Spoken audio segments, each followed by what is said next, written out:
Atmospheric moisture and humidity have helped us to understand atmospheric instability. एक जल्दी से revision देकर आगे बढ़ते हैं. What is atmospheric instability? Anyone? How will you define unstable conditions? Atmospheric instability can be defined as the condition when rise continues, and this will be feasible if environmental lapse rate is greater than adiabatic lapse rate. Unstable weather conditions are all correlated with major weather mechanisms. That is the reason instability, subclassified as absolute and relative instability, becomes important climatologically. How will we define absolute instability? By adiabatic lapse rate. Environmental lapse rate steeper than steepest adiabatic lapse rate will be generating absolute instability that will generate turbulent weather condition, extreme. Nimbus clouds जहां पर associate करेगा वो किसके साथ associate होगा? Especially cumulonimbus. Absolute instability. And conditional instability is identified to be when environmental lapse rate is fringing between wet and dry, adiabatic lapse rate. Conditions कौन-कौन से होते हैं instability के? We are all set to talk about that one by one. Let us now get on to air masses, their types and weather effectivities induced by them. Air masses, उनकी classification and how they induce weather effectivity. अब जब हम technical definition pick up करें ना air mass की, तो सुनने में ही बड़ा अजीब सा लगता है. तो हम आसान तरीके से शुरुआत करते हैं. थोड़ा सा विजुअलाइज करो. कौन कौन से एक्टिव, ट्रेस, वेरिएबल कॉन्स्टिट्यूएंट्स थे एटमॉस्फेयर के? Active, trace and variable constituent. Water vapor and aerosol. They were variable, that is from one air column to the other air column, they will be marking variation. Acha, if I ask you to take what is the principal source of atmospheric temperature, my answer will be outgoing long wave terrestrial radiation. ठीक है? अच्छा, अब ऐसे visualise करें. Sahara desert from 10 degrees to 30 degrees west margins of land. Sahara desert का latitudinal extension है 10 से 30 degree north west margin of land पर है. इसका मतलब उसका एक रीजनल एक्सटेंशन है. Air column over Sahara desert thus can be identified with 3 dimension: latitudinal extension, longitudinal extension and height. We know that tropopause has got greater height towards lower latitude and lower height towards higher latitude. तो जो air column over Sahara desert है, it will be characterize with दो adjectives hunt out करना. Air column over Sahara desert will be characterize with dash and dash. दो characteristics चाहिए. Warm होगा कि cold होगा? वार्म, लो लैटिट्यूड है. Moist होगा कि ड्राई होगा? Dry. So it is warm and dry. And it by default will be different in its characteristics than neighboring Atlantic Ocean. Tropical Atlantic Ocean का जो air column है, वो air column का क्या characteristics होगा? Warm and moist. I hope you are understanding. This is air mass. What is air mass? Air mass को technical definition में हम क्या कहते हैं? It is 3-dimensional homogeneous masses of air. 3 dimension. कौन सा 3 dimension? Latitudinal, longitudinal, height.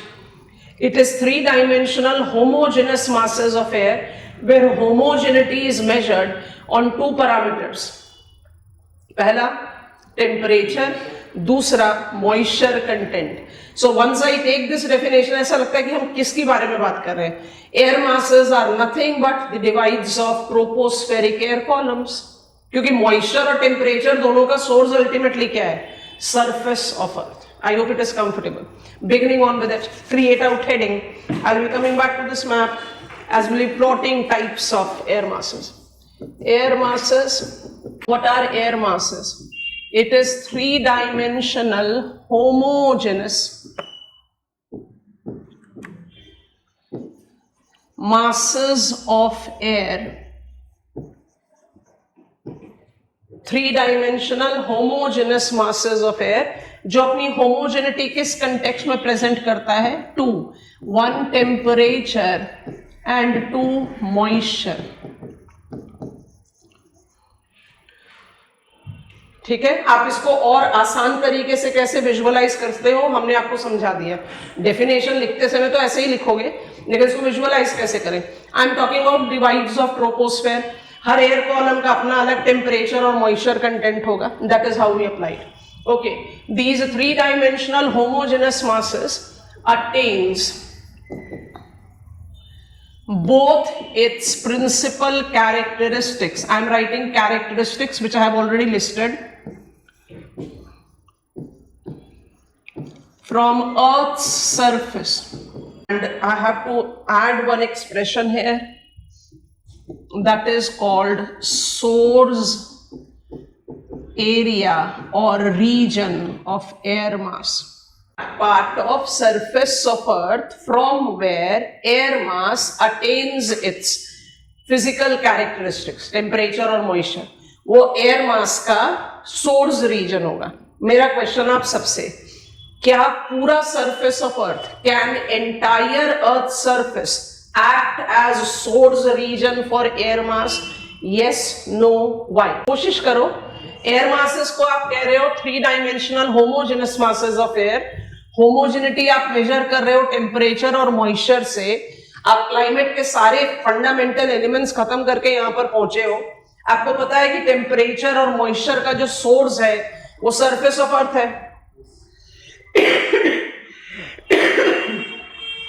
That part of Earth's surface from where the air column attains its both property and become too homogeneous, आप homogeneous हो जाओगे तभी आप दूसरे air column से different दिखाई दोगे। So source area is surface of Earth. So can I believe that entire Earth's surface can act as a potential source area for air mass? हर जगह बन सकता है एयर मास? यस नो कुछ तो बोलो। यस, सारी जगह बन सकता है, low latitude, high latitude, water, land, virtual. Yes, answer is correct, बस इसमें एक अटैचमेंट देना है। All earth surface can act as potential source area और region for air mass barring the exception of extensive cordilleras, parallel running mountain ranges को cordilleras बोलते हैं। अब हिमालयाज जैसी जगह को विजुअलाइज करो, हर इंक्रीज इन हाइट पर एक अलग टेम्परेचर है। जब वो खुद ही होमोजेनस नहीं है तो एयर कॉलम को कैसे होमोजेनस बनाएगा? I hope you are comfortable. So source area is that earth surface, और यहीं पर ही आप स्टार मार्क करके लिख ले, mountain cordilleras do not form source area for air masses। इसके अलावा कहीं पर भी अर्थ के सरफेस पर, it's polar region, it's desert, it's land, it's water, everywhere I can have potential source region for air masses। Is that comfortable with us? source region या source area। अच्छा, एक और पॉइंट बताइए, एयर कॉलम को इतना ज्यादा app करना है, कॉपी करना है सरफेस ऑफ अर्थ को कि वो बिल्कुल होमोजेनस बन जाए इन टेम्परेचर एंड मॉइस्चर। उसको कौन सा कंडीशन चाहिए? स्टेबिलिटी चाहिए कि इनस्टेबिलिटी चाहिए? Stability. It should remain in contact with the source area for long. तो आपके हिसाब से एयर मासेस का स्ट्रॉन्गर होमोजेनिटी किस सीजन में होना चाहिए? लो सन सीजन कि हाई सन सीजन? शाबाश, low sun season. It is very wrong for me to say कि एयर मासेस नहीं बनते हैं समर्स में, बिल्कुल बनते हैं। एयर मासेस सारे साल भर एग्जिस्टिंग होते हैं, और अभी हम 2 मिनट में आपको समझा रहे हैं। एक्चुअली हम एयर मासेस पढ़ते हुए ही आए हैं यहाँ पर, ओनली हमने अवॉइड किया था टर्म एयर मास यूज करना। Air masses exist through out the year. Air masses can generate in any part of Earth's surface except mountain cordilleras, and air masses become strong, homogeneous during low sun season, winters, क्योंकि winters में conditions will be more stable, आपको ज्यादा समय मिलेगा to remain in contact with source area to ape its characteristics. So air masses are weaker in their homogeneity during summers when compared to winters, but air masses are perennial in their existence. I think it is comfortable. ये भी statement add कर देते हैं। During low sun season, एक technical term भी use करेंगे,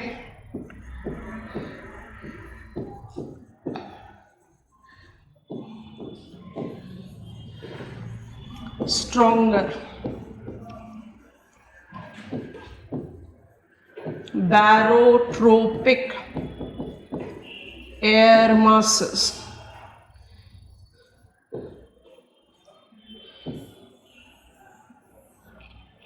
are generated due to prevailing stability.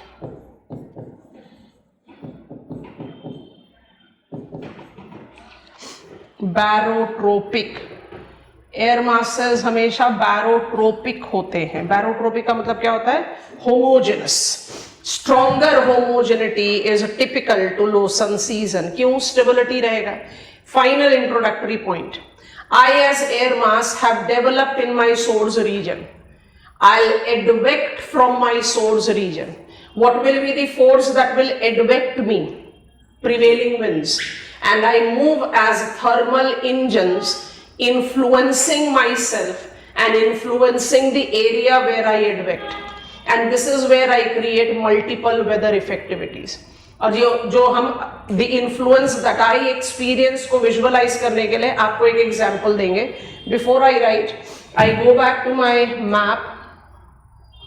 एक example के साथ समझाते हैं, विजुअलाइज करो. If I ask you to take into reference, एकदम रफ डिमार्केशन के साथ, I am not taking it absolute, but फिर भी एक लॉजिक. We know that international boundary between Canada and United States of America runs at 49 degrees. ठीक है, तो हमने एक रफली डिमार्केट कर दिया है. इसके बाद तो ये ग्रेट लेक से होता हुआ इस तरह से डिवाइड होता है. ये मेरा इंटरनेशनल बाउंड्री हो गया between Canada and United States of America. Canada में एयर मास का कैरेक्टरिस्टिक्स बताने की कोशिश कीजिए. What type of characteristics air mass developed over Canada will have?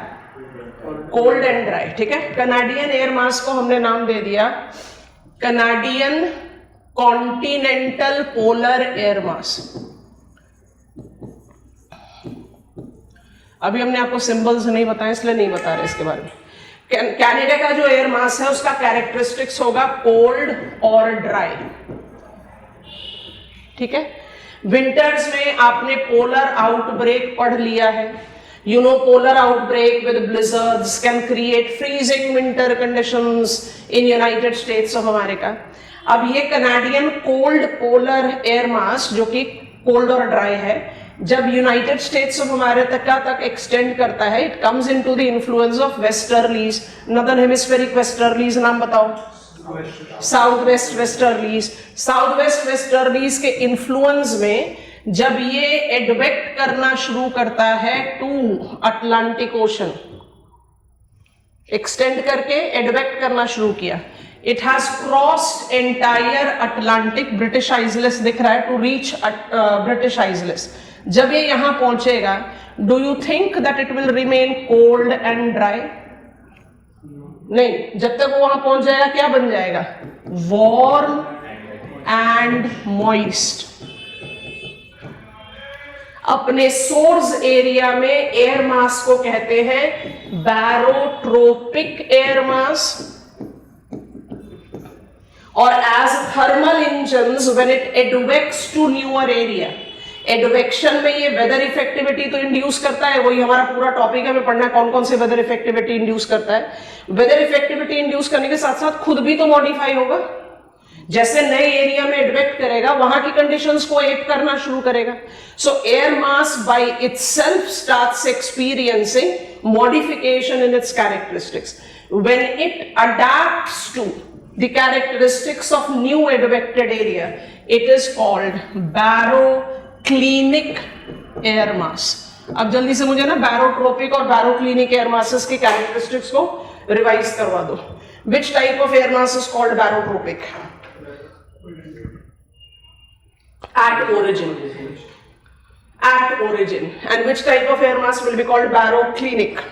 Adapted to new condition. Warm dry तो हमने एक कंडीशन लिया, I could convert into cold and dry also.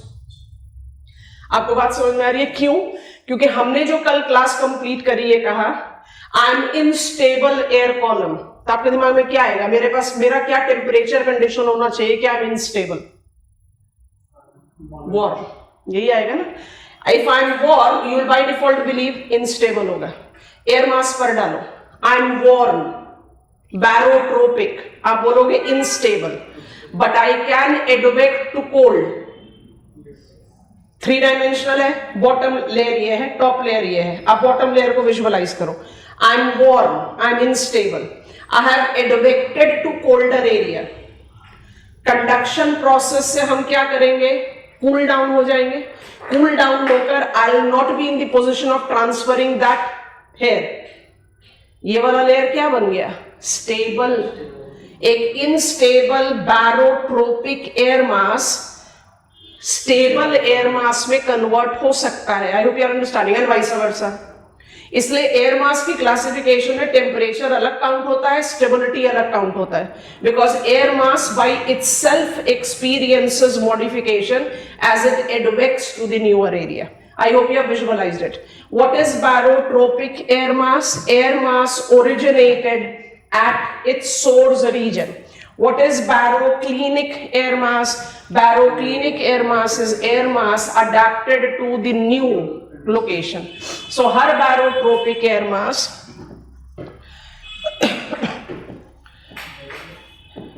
as thermal engines advects, of course in the influence of winds, to induce weather conditions, यही हमें details में पढ़ना है, induce weather conditions to advected areas getting modified themselves. मदद करो, बैरोक्लिनिक, ये life span of air मास कहा जाता है। मैंने आपको एलिमेंट्री पॉइंटर समझा दिया। What are air masses? 3-dimensional homogeneous masses of air that tends to develop over a particular part of Earth's surface. That part of Earth's surface which facilitates genesis of air masses is called source area. Entire Earth's surface can act as a potential source area for air mass, barring the exception of extensive cordilleras. Originating at source area, homogeneous 3-dimensional masses of air are called barotropic air masses. As they start advecting in the influence of planetary winds, they induces multiple weather effectivity, that is what we have to explore, and get modified themselves. This modification will make them shed completely what was their original characteristics and inculcate something new. We call them baroclinic air masses. I think this is comfortable. Now we want to classify air masses. Can I proceed?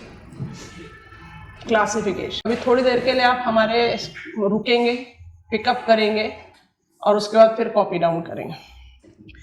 Air masses are classified on certain bases. जो सबसे पहला basis है या principal basis of classification है वो है latitude. So on the basis of latitude I classify air masses to be 2। ये symbols हैं, ये सिंबल्स आप एग्जामिनर को बिना बताए भी लिख सकते हैं, आपको कोई देने की जरूरत नहीं है कि it stands for this. Capital T and capital P. Capital T standing for tropical air mass and P is standing for polar air mass. इसका मतलब एक लो और एक हाई लैटिट्यूड एयर मासेस हैं, कोई मिड लैटिट्यूड एयर मास करके air mass नहीं है। I'll be readjusting the position of types of air masses 2 minute में। अच्छा, what is the second principal parameter on which we classify air mass? It is relief. आपको शुरू में बता दिया था आइसोथर्म के बारे में जब हम पढ़ रहे थे, क्लाइमेट में रिलीफ का जब तक स्पेसिफिकेशन नहीं आता इसका मतलब ही होता है सिर्फ लैंड और वाटर। तो जब हम रिलीफ का बेस लें तो मेरे पास 2 तरीके के एयर मासेस आएंगे। एक है small C that stands for continental, we are taking oceanic, we take it as no say maritime, M लिखते हैं मरी टाइम, ओशियानिक नहीं M. It is maritime. Maritime matlab something which is related to water. These are the two principal bases of classifying air masses. यहां पर हमें boundary line बनानी पड़ेगी. Let me just readjust this. अब हम यहां पर क्रिएट कर रहे हैं टाइप्स ऑफ एयर मासेस. बहुत ध्यान से सुनना. How many types of air masses are there and how do I proceed with my study? So geographically, the principal types of air masses taking these two principal criteria includes tropical and polar air masses. Tropical के दो varieties हो सकते हैं, continental tropical, maritime tropical. ठीक है, बिल्कुल वैसे यहां पर बना लो. Continental polar, maritime polar. Boundary line draw कर दो.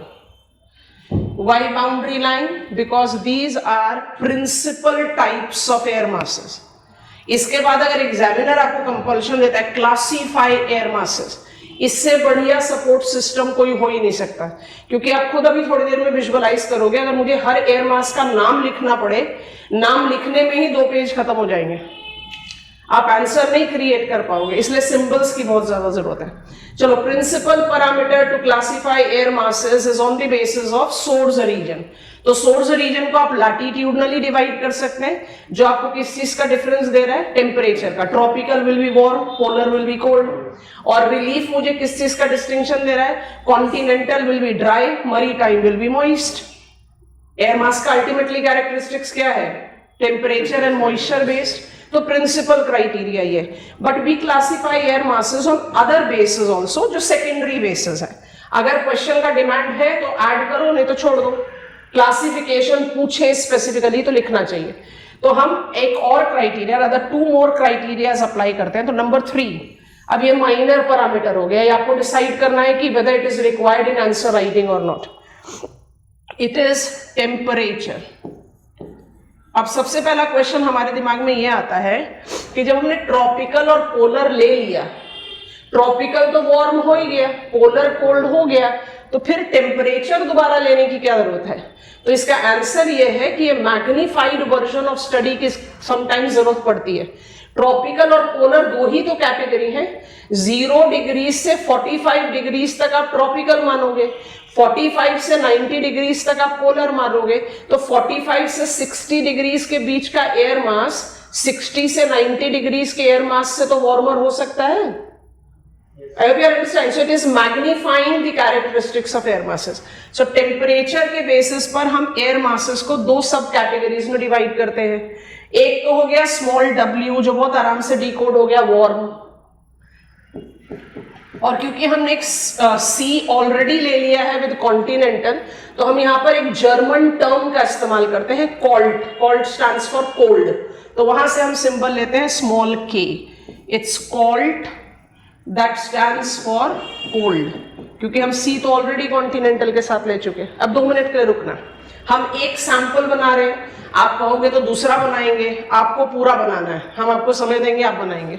मरीटाइम ट्रॉपिकल, जगह ज्यादा है, आप इसको भी ले लो, इसको भी ले लो, किसी को भी ले लो. Maritime tropical, tropical, maritime tropical. Second criteria can B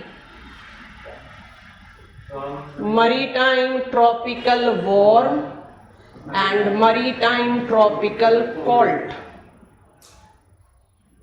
ऐसे ही आप इनको भी सब डिवाइड कर सकते हैं.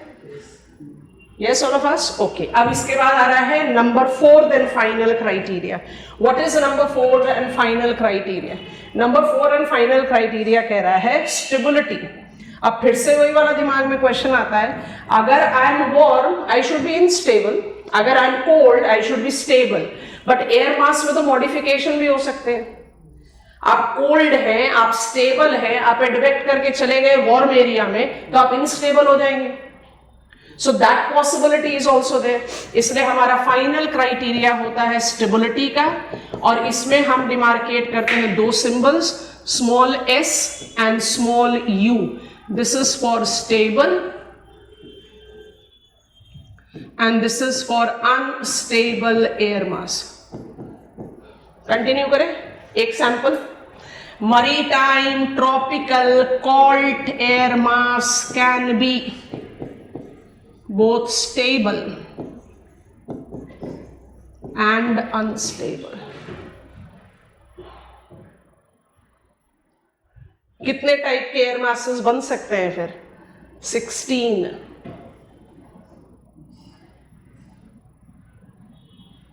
कुछ समझ में आया कि नहीं? अब आप सोचो, आपको नाम लिखना पड़े, ट्रॉपिकल, फिर कॉन्टिनेंटल ट्रॉपिकल, फिर continental tropical warm, continental tropical cold. आपका पूरा समय और जगह गया नाम ही लिखने में। इससे बढ़िया तरीका हो ही नहीं सकता है एयर मास का क्लासिफिकेशन देने के लिए एग्जामिनर को। Have you got it? चलो एक बार और मदद करो, एक और केस तैयार करते हैं। इसको बताइए, maritime polar air mass, quick. Maritime polar warm, maritime polar cold, and maritime polar cold can be maritime polar cold stable, maritime polar cold unstable. I hope you have understood. But which are principal types of air masses? सिर्फ ये 4, ये हमारी study को आगे लेकर जाएगा. This is types of air masses. Your time to quickly create it out the way I have created it in front of you. ये bases हैं, बनाइए. हमने 2 सैंपल तैयार कर दिए, आप कम से कम 2 तो बनाओ. एग्जामिनेशन हॉल में भी आप एग्जामिनर को सैंपल दे सकते हो. In all there are 16 air masses distinguished, ऐसे करके लिख सकते हैं आराम से. कन्वेंशनल सिंबल्स है, तो कहीं कोई कंपल्शन नहीं है कि आपको एग्जामिनर को नाम बताना पड़ेगा. अगर क्वेश्चन की डिमांड होती है what are define air masses, classify them, तब तो फ्लो चार्ट जरूर बनाइए. आपको ना क्लाइमेटोलॉजी शुरू कराते समय ही बता दिया था, जिन टॉपिक्स को हमने हाइप बना रखा है, बहुत डिफिकल्ट टॉपिक्स हैं, वो एक्चुअली आसान टॉपिक्स हैं. उनको पहुंचना, वहां तक आप पहुंचे कैसे हो, आप जब तक वो क्लैरिटी नहीं इवॉल्व करोगे आपको वो मुश्किल लगेगा. क्लैरिटी इवॉल्व करके पहुंच गए फिर वो कहीं से मुश्किल नहीं है, क्योंकि आप सिंपली एप्लीकेशन दे रहे हो of the things that are required to be learn before you talk about it.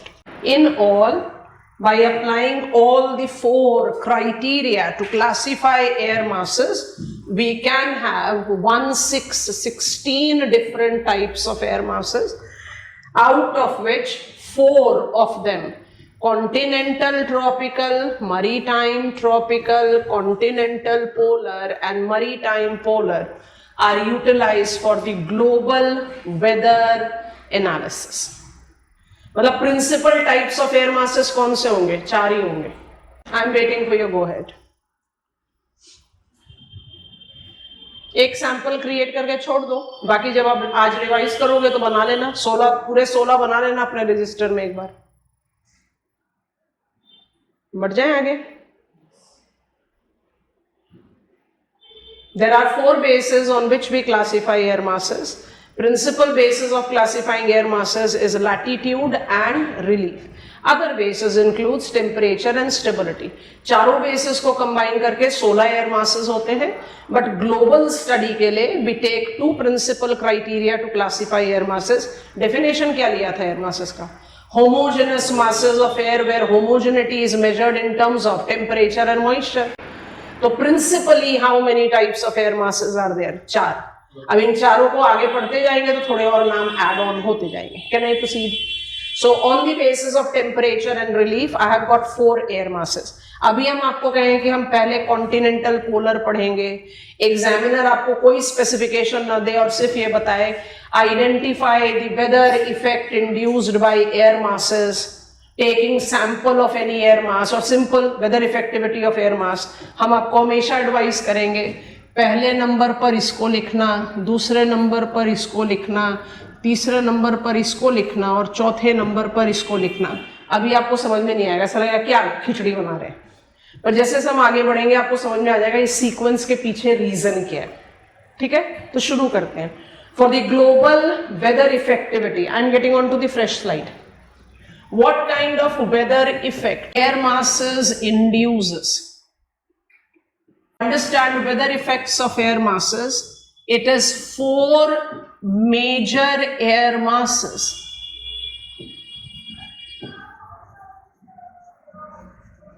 that are taken into consideration. Which are they? हमने आपको ऑलरेडी बता दिया, सिंबल्स लिख सकते हो, पूरा नाम लिख सकते हो, टाइम कम है सिंबल्स लिख दो, कोई प्रॉब्लम नहीं है इसमें. Continental polar, maritime tropical, maritime polar and continental tropical. अब इस सीक्वेंस को हम क्यों फॉलो करते हैं ये आप अपने आप अभी धीरे धीरे समझेंगे. ठीक है, हम जज करना शुरू कर रहे हैं कहां पर कौन सा एयर मास है. पहले यहां पर डिकोड कर दो लिस्ट तैयार करते समय. कॉन्टिनेंटल पोलर की कैरेक्टरिस्टिक्स बताओ जल्दी जल्दी. कोल्ड एंड ड्राई, शाबाश. आपके हिसाब से कोल्ड और ड्राई एयर मास किस तरह की वेदर कंडीशन डेवलप कर सकता है? ग्रिम विंटर्स करेगा, ड्राइयर वेदर कंडीशन करेगा. ठीक है, चलो मरीटाइम ट्रॉपिकल एयर मास का कैरेक्टरिस्टिक सजेस्ट करो. मरीटाइम है और ट्रॉपिकल है, वार्म एंड मॉइस्ट, शाबाश. Warm and moist air masses किस तरह का कैरेक्टरिस्टिक्स ये वेदर इफेक्ट जनरेट कर सकता है? बेटर वेदर, जहां पर भी होगा वहां पर बारिश बारिश, इनस्टेबल कंडीशंस रहेंगे. ठीक है, maritime polar cold and moist, cold होगा और मॉइस्ट होगा. तो अगर आप इसको मरीटाइम ट्रॉपिकल के मुकाबले में कंपेयर करोगे तो ये थोड़ा वीकर इनस्टेबल कंडीशन देगा. Come on, maritime polar air mass will have lower specific humidity than maritime tropical air mass. Agreed? Moisture holding capacity temperature के साथ डिक्रीज होगी. चलो कॉन्टिनेंटल ट्रॉपिकल का कैरेक्टरिस्टिक्स बताओ. ठीक है, आइडियली तो कैसा कैसा वेदर कंडीशन होना चाहिए? दोनों मरीटाइम एयर मास के साथ आपको वेट कंडीशंस एसोसिएट करना चाहिए और दोनों कॉन्टिनेंटल एयर मास के साथ आपको स्टेबल या ड्राई कंडीशंस को एसोसिएट करना चाहिए. यही आता है ना दिमाग में. चलिए जज करते हैं. I want to begin with continental polar air mass. Continental polar air mass के नदर्न हेमिस्फेयर में दो सोर्स रीजन है. अब पेन ड्रॉप हो जाएगा, जो कुछ लिखना है यहां से लिखकर मुझे गो एड दे दो. चलिए, I am back to my map. I want to begin with, I have not explained it as yet, but हम बार बार दो बार ऑलरेडी बोल चुके that we will be taking continental polar air mass the first. अब सबसे पहले आपको अपने basic climatology को रिकॉल करना पड़ेगा. I am selecting few locations. Southern hemisphere नहीं चाहिए तो इतना जूम अप कर सकते हैं, but I want a complete view, so हम ज्यादा zoom up and zoom out नहीं कर रहे. अब ध्यान से देखो.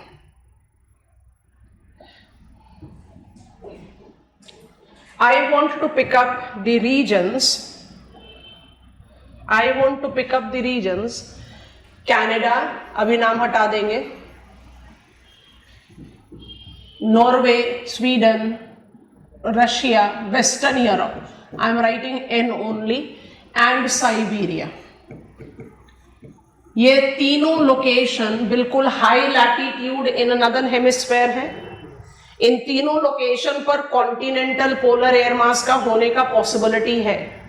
लेकिन इन तीन लोकेशन में Europe is the example of the continent that is known for its equitable conditions. Come on, north Atlantic drift, Norwegian current, ये उसी लैटिट्यूड पर है जहां कनाडा है, उसी लैटिट्यूड पर है जहां साइबेरिया है, पर ये कभी भी कनाडा और साइबेरिया के बराबर ठंडा नहीं होता. इसलिए नदर्न हेमिस्फीयर में कॉन्टिनेंटल पोलर, मेरा पहला selected air mass, continental polar air mass का सोर्स रीजन कौन सा होगा? दो. कौन कौन से सोर्स रीजन हो गए हमारे?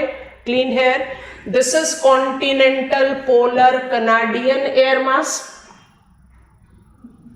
and this is continental polar Siberian air mass. ठीक है, एयर मासेस की स्टडी को आप सिस्टमैटिक, रीजनल दोनों तरीके से कर सकते हैं. अब अप्लाई करो. कनाडा में कॉन्टिनेंटल पोलर एयर मास है, यूनाइटेड स्टेट्स ऑफ अमेरिका में कॉन्टिनेंटल ट्रॉपिकल एयर मास होगा, साइबेरिया में कॉन्टिनेंटल पोलर एयर मास है, चाइना में कॉन्टिनेंटल ट्रॉपिकल एयर मास होगा. समझ में आ रहा है कि नहीं? ठीक है. So first thing, Source region of continental polar air mass number 1, Canada. So I'll be calling it Canadian continental polar air mass. Source region number 2 is Siberia. So I'll be calling it Siberian continental polar air mass. From these source areas, both continental polar air mass during winters experiences southward extension. Winters, polar outbreak, blizzards, urgas, come on, we are aware of it.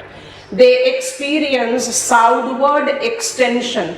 दोनों air masses का southward extension होता है during winters, summers में नहीं हो सकता. During winters when both Canadian and Siberian air masses extends southward, they tend to induce first weather condition. यहां पर लिख रहे सदर्न हेमिस्फेयर का इस्तेमाल करके. सदर्न एक्सटेंशन टर्म इंपॉर्टेंट है, चेंज नहीं किए जा सकते. Southern extension tends to create grim winters, cold dry winters. कहां कहां एक्सपीरियंस होगा cold dry winters? United States of America, blizzards, China, purgas, we have already taken that into account. तो मेरा जो Canadian continental polar air mass है या जो Siberian continental polar air mass है, उसका पहला वेदर इफेक्ट हमारी समझ में आ गया. पर इस पहले वेदर इफेक्ट में भी डिफरेंस दिखाई देगा. blizzards are much more stronger than उर्गास. ये इसलिए नहीं कि साइबेरिया कम ठंडा होता है कनाडा से, बट इसलिए कि ब्लिजर्ड्स को किसी भी तरह का कोई ओरोग्राफिक बैरियर नहीं मिल रहा और पुरगास को ओरोग्राफिक बैरियर मिल रहा है. नक्शल ये है, Siberian air mass tends to create comparative weaker winter conditions in China than Canadian continental polar air mass. Comparison कर सकते हैं. तो पहला वेदर इफेक्टिविटी हमने इंड्यूस कर लिया. नंबर 1 लेबल कर देते हैं ग्रिम विंटर्स. सीक्वेंस ऐसा ही आना चाहिए. आप जब तक साउथ में एक्सटेंड नहीं करोगे तब तक आप वेस्टर्लीज के बेल्ट पर नहीं आओगे. एक्सटेंड होगे तभी वेस्टर्लीज के बेल्ट पर आओगे. वेस्टर्लीज का बेल्ट बताइए. Latitudinal extension of westerlies is 30 to 60 degrees. ठीक है. Canadian continental polar air mass southward extension में पहला वेदर इफेक्टिविटी दे रहा है grim winter conditions in United States of America. With this extension, it has come into the influence of prevailing westerlies. Westerlies northern hemisphere में है, south west westerlies. It will be advected towards. अब यहां पर expression आ रहा है advection, not extension. I'm writing it here. Number 2. In the effect of westerlies, Canadian या Siberian को भी पिकअप करेंगे, starts advecting to northeast. Yes, all of us, यहां पर भी अप्लाई कर दो. It will start advecting northeast. अब आप इमेजिन करो, कॉन्टिनेंटल पोलर एयर मास ने यूनाइटेड स्टेट्स ऑफ अमेरिका को काफी ठंडा कर दिया है. कॉन्टिनेंटल पोलर एयर मास ने चाइना को काफी ठंडा कर दिया है. जब तक आप ये एक्सटेंशन नहीं लोगे तब तक आप वेस्टर्लीज के बेल्ट में नहीं आए. वेस्टर्लीज के बेल्ट पर आकर अब आप एडवेक्ट कर रहे हो. वेस्टर्लीज का डायरेक्शन क्या है? South west. So you are advecting towards north east. Advect करते हुए आप कहां पहुंचोगे? Here you will reach with the shoreline of Atlantic Ocean. This is your Atlantic Ocean, and mind it, here you will reach the shoreline of Pacific Ocean, marginal water body, Sea of Japan, Yellow Sea. I hope you are understanding. Pacific Ocean तो बाद में आएगा, Japan को cross करने के बाद. So what will happen?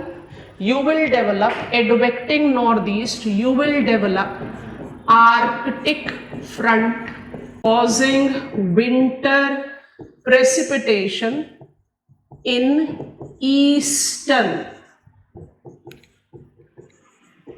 mid latitude. सिर्फ east में, वेस्ट में नहीं. फ्रंट कहां बनेगा? Eastern shore line of land. Western shore line में नहीं बन सकता. ये सर नो, लैंड से आउटब्रेक हुआ, लैंड पर ठंडा कंडीशन डेवलप हुआ, वेस्टर्लीज के इन्फ्लुएंस में आप चल रहे हैं नॉर्थ ईस्ट. आप कहां पर फ्रंट बनाओगे? 30 to 60 degrees east margins of land. इसका मतलब कौन कौन से एरियाज हैं जहां पर विंटर रेनफॉल हो सकता है? Newfoundland of Canada, Nova Scotia of Canada, Long Island of United States of America, और इट इज जापानीज आइलैंड, इसको कहते हैं होन्शु आइलैंड, कोरियन पेनिनसुला, ये आपका साउथ कोरिया है. This is your Honshu island, this is Kyushu island, या छोटा सा एक शिकोकू आइलैंड है. They all are identified with winter rainfall. Winter rainfall किसकी वजह से हुआ? Arctic front. फ्रंट तो समझ में आ गया. Extremely cold land marking up its convergence with neighboring water. Land and water cannot give us same temperature. यहां पर भी कनाडियन एयर मास ज्यादा स्ट्रॉन्ग फ्रंट बनाएगा, क्योंकि कनाडियन एयर मास किसके साथ फ्रंट बना रहा है? अटलांटिक ओशन की west boundary current. Boundary current warm होती है ना वेस्ट, तो टेम्परेचर कंट्रास्ट ज्यादा दिखेगा. और साइबेरियन एयर मास किसके साथ फ्रंट बना रहा है? Temperature anomaly, sea of Japan. क्योंकि जो वेस्ट बाउंड्री करंट है वो तो जापान के बाद आएगा, उसका नाम है कुरोशिबो. फ्रंट तो आपने यही बना लिया. इसका मतलब Siberian Arctic front and Arctic precipitation proves to be weaker than Canadian. सोचो कौन से एयर मास के वेदर इफेक्टिविटी जज कर रहे हो? Cold and dry. कौन सा वेदर इफेक्टिविटी दिमाग में आता है? I will be developing dry conditions, grim winters, perfect, but I am causing winter precipitation. इस फ्रंट को आर्कटिक फ्रंट क्यों बोलते हैं? क्या ये आर्कटिक सर्कल के पास बनता है? नहीं. क्या ये आर्कटिक ओशन के पास बनता है? नहीं. बता दिया 30 से 60 डिग्रीज के पास बनता है.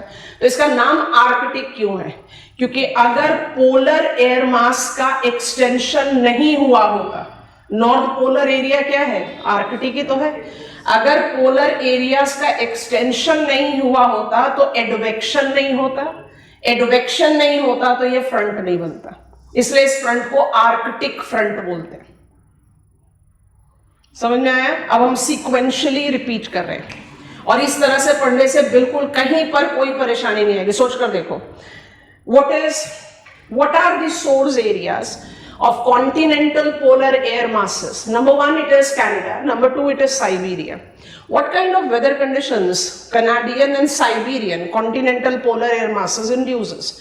Number 1, during winters, due to their latitudinal extension, which is further facilitated by polar outbreak with blizzards and purgas, they induce their first weather effectivity, that is grim winter conditions, extreme winter conditions as experienced in USA and China. When compared, United States of America experiences more grim winter than China. Full stop, out.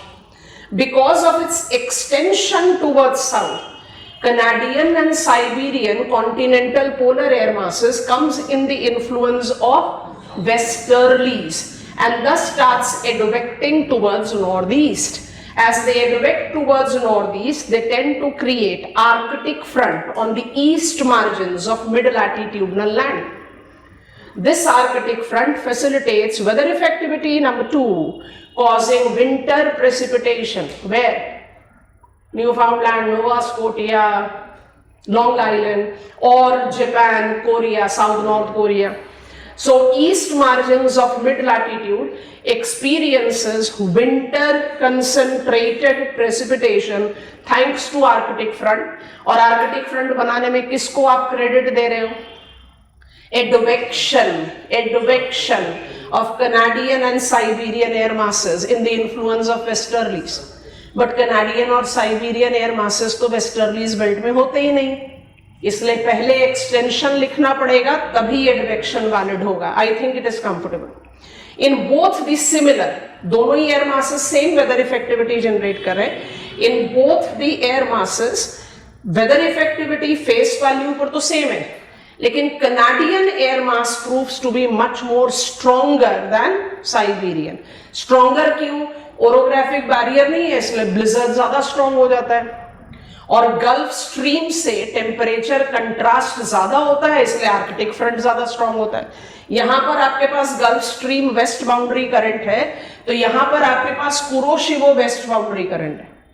लेकिन front कहां बन रहा है? Between Japan and mainland. तो आपको temperature anomaly का benefit है बस, और यहां पर आपको किस चीज का बेनिफिट मिल रहा है? Warm oceanic current. तो आर्कटिक फ्रंट इसका ज्यादा स्ट्रॉन्ग होता है compare to this. Third point reserve में रखा हुआ है, अभी बताया नहीं है. यहां तक समझ में आ गया? जो कॉपी डाउन करना है करो जल्दी से. We don't see this range of weather effectivity induced by one air mass. Cold dry air mass है जो आर्कटिक फ्रंट भी बना रहा है, ठीक है. और इसमें एक फाइनल कंडीशन हमें डेवलप करना है, जिसको हम टेक्निकली सिर्फ कनाडियन एयर मास के साथ एसोसिएट करते हैं. वो क्या है? सो साइबेरियन एयर मास हो चाहे कनाडियन एयर मास हो, सदर्न एक्सटेंड करके ग्रिम विंटर्स देगा और नॉर्थ ईस्ट में डिवेक्ट करके आर्कटिक फ्रंट देगा. इसमें कनाडियन स्ट्रॉन्गर है और साइबेरियन वीकर है, ये तो हम समझ गए. अब जो कनाडियन एयर मास है, ये मुझे एक और बहुत इंटरेस्टिंग वेदर इफेक्टिविटी देता है. वो वेदर इफेक्टिविटी क्या है? कनाडियन कॉन्टिनेंटल पोलर एयर मास. सेकेंड टाइम लिख रहे हैं, एक्सप्लेन नहीं कर रहे हैं. स्क्वॉल line with turbulent weather conditions as tornadoes.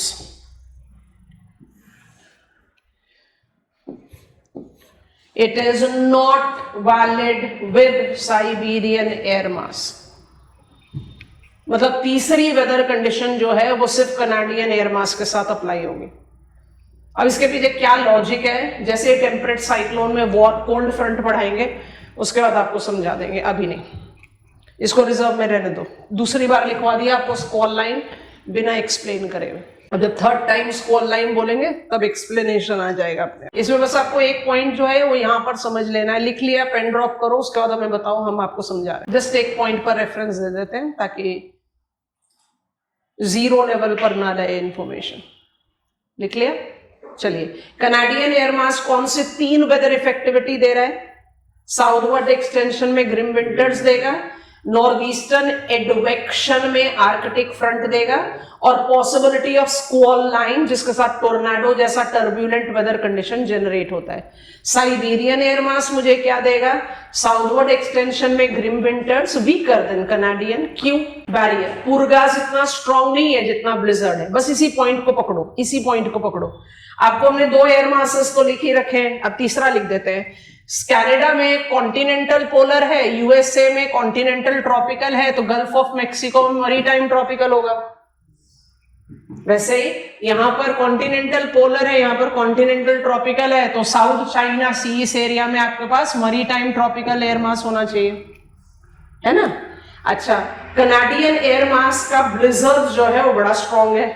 इसका मतलब यूनाइटेड स्टेट्स ऑफ अमेरिका का कॉन्टिनेंटल ट्रॉपिकल एयर मास जो है वो सुपर कूल्ड हो जाता है. कॉन्टिनेंटल ट्रॉपिकल है, वार्म होना चाहिए, बट ब्लिजर्ड के आउटकम में क्या होगा? इमेंसली कोल्ड हो गया. उतना कोल्ड चाइना का एयर मास तो नहीं हो पाएगा. इसलिए यूनाइटेड स्टेट्स ऑफ अमेरिका अपने और गल्फ ऑफ मेक्सिको के बीच में इमेंस टेम्परेचर कंट्रास्ट डेवलप करता है, जो यहां डेवलप नहीं हो पाता. ये टेम्परेचर कंट्रास्ट चाहिए होता है स्क्वॉल लाइन के लिए. So it has to actually do with blizzards. समझ में आ गया? So which type of air mass we have just concluded? Cold and dry. कौन सा माइंडसेट पे वेदर इफेक्टिविटी आता है? कोल्ड ड्राई होगा तो ड्राई कंडीशंस डेवलप करेगा, लो टेम्परेचर डेवलप करेगा, कर रहा है. उसके अलावा आर्कटिक फ्रंट भी कर रहा है, उसके अलावा स्क्वॉल लाइन भी कर पा रहा है. मतलब there is a big range of weather condition that it can develop. I think we have understood it. इसलिए ये रेंज रीजन है कि अगर आपको कोई चॉइस ना दी जाए, मतलब कोई स्पेसिफिकेशन ना दे एग्जामिनर, सीधा बोले what are air masses, classify, identify weather effectivity induced by them, मेरी एडवाइस रहेगी कि आप कॉन्टिनेंटल पोलर एयर मास को सेलेक्ट करके अपने आंसर को लिखो, क्योंकि कॉन्टिनेंटल पोलर एयर मास आपको big range of weather effectivity देता है। बाकी तीनों air mass maritime wet condition create करेगा और कॉन्टिनेंटल ट्रॉपिकल ड्राई करेगा, और कुछ नहीं चेंज होगा उसमें। यहां पर मेरे को सबसे ज्यादा रेंज मिलता है, इसलिए first to be written is this. I think this is comfortable. चलिए, maritime tropical is our next choice. I have told you that next to be written will be maritime tropical. और जब आप maritime tropical में आते हैं, here we go, ये हमने कर लिया, स्टेबल कंडीशन भी दे रहा है, आर्कटिक फ्रंट भी दे रहा है, स्क्वॉल लाइन भी क्रिएट कर रहा है, तो काफी बड़ा रेंज क्रिएट कर रहा है। मरीटाइम ट्रॉपिकल वार्म मॉइस्ट है, वेट कंडीशन डेवलप करता है, परफेक्ट। पर यहां काम नहीं बनेगा, तो क्या करें? Maritime tropical air mass known for creating warm and wet conditions, कोई ifs and buts नहीं, are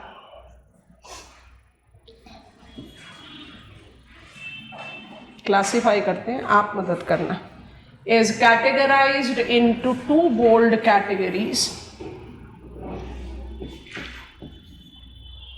as permanent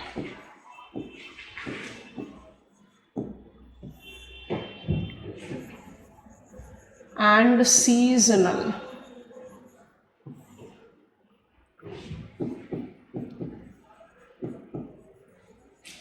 Weather effects.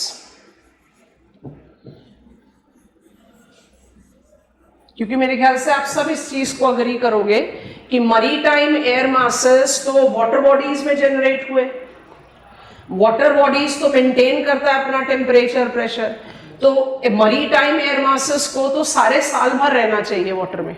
तो यहां पर जो हमने टर्म लिखा है परमानेंट या टेम्पररी, ये एग्जिस्टेंस पर नहीं है, एग्जिस्ट तो सारे साल भर कर रहा है। ये क्राइटेरिया या क्लासिफिकेशन कौन से बेसिस पर? वेदर इफेक्टिविटी पर। आप अगर सारे साल भर वेदर इफेक्टिविटी दे रहे हो तो आप परमानेंट हो, अगर आप सीजनल वेदर इफेक्टिविटी दे रहे हो तो आप टेम्पररी हो। ठीक है, तो सीजनल को टेम्पररी लिख लेते हैं।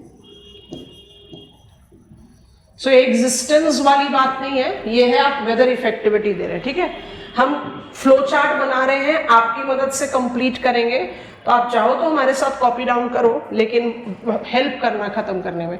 तो परमानेंट जो परीनियल वेदर कंडीशंस देता है, इसके दो सब टाइप हैं, एक ब्लैंक छोड़ दिया, दूसरे को लिख रहे हैं ओपन ओशंस।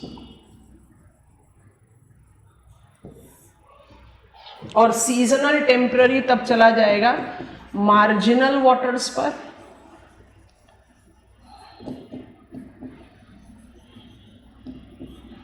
जिसके दो डिवाइड हो जाएंगे। मेजरली तो होता है summer effective,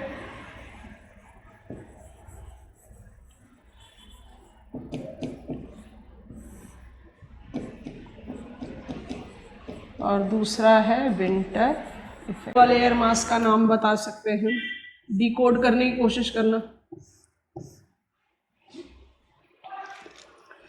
small M followed on by capital M, proper noun हमेशा कैपिटल एम के साथ जा रहा है। स्मॉल एम आपको पता है मरीटाइम है, डिकोड करो।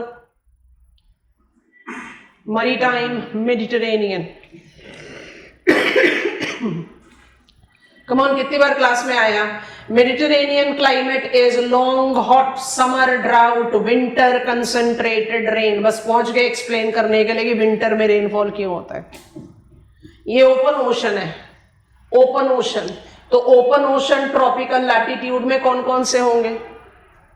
बाय डिफॉल्ट हम नदर्न हेमिस्फीयर में, इंडियन ओशन नदर्न हेमिस्फीयर में ओपन नहीं है। लैटिट्यूडनली कौन से दो ओशन बच गए? अटलांटिक और पैसिफिक। अटलांटिक और पैसिफिक को आप एसोसिएट कर सकते हो maritime tropical permanently effective air masses से। यहां क्या लिखें फिर? अटलांटिक पैसिफिक आ गया। समर इफेक्टिव एयर मासेस अभी आपको बता रहे हैं मरीटाइम मेडिटेरेनियन। चलो पहले बता ही देते हैं ताकि आप हमें इसका आंसर दे दें। Here is my map.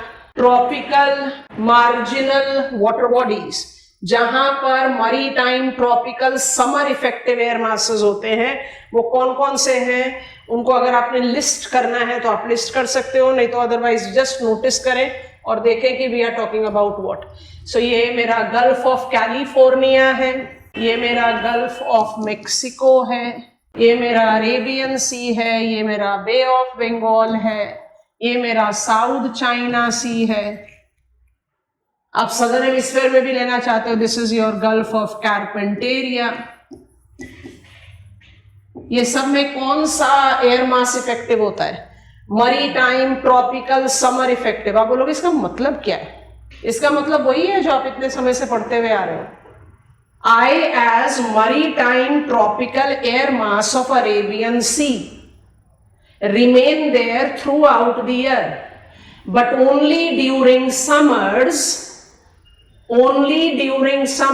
when southeast trade becomes southwest monsoon or when Somali jet is triggered, I am directed on land to cause rainfall. होने को तो मैं सारे साल भर होता हूं, लेकिन बारिश कब कर पाता हूं? Only summers. हमने अपनी मॉनसून की पढ़ाई में एयर मास को अवॉइड करने की कोशिश की, सीधा कहा wind is not causing rain, wind is advecting air masses to cause rain. तो maximum of tropical water bodies कौन से हैं जो एयर मासेस को समर में इफेक्टिविटी दे पाते हैं? Why? Because neighbouring land mass becomes low pressure during summers, तो विंड ऑन शोर होने लगता है। जबकि Mediterranean, maritime Mediterranean air mass की कहानी थोड़ी सी अलग है, अभी थोड़ी देर बाद समझाते हैं। इसके अलावा हमने आपको कह दिया ओपन, आप नदर्न हेमिस्फीयर में चल रहे हो, you are not going to southern hemisphere, तो आप अटलांटिक ओशन में मदद करो। ये कौन सा लोकेशन हाईलाइट कर दिया? Azores high. ये कौन सा लोकेशन हाईलाइट हुआ? Hawaiian high. अजोर्स हाई और हवाईयन हाई से एसोसिएट हो जाएगा आपका open oceanic maritime tropical air मास।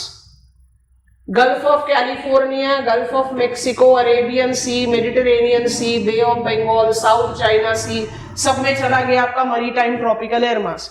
तो मेरे फ्लो चार्ट में एक कॉलम खाली पड़ा हुआ है, उसका क्या करें? उसमें क्या लिखे? समझ में आ रहा है कि नहीं? क्या लिखे हैं उसमें? यहाँ मार्जिनल लिख दिया, यहाँ ओपन ओशन लिख दिया, ओपन ओशन में अटलांटिक ओशन और पैसिफिक ओशन भी बता दिया। डिकोड करो। मरीटाइम इक्वेटोरियल, ये permanently effective maritime tropical air mass है। इसकी यूनिकनेस क्या है? It influences land water alike. Come on, we know in equatorial belt land water climatological difference do not exist.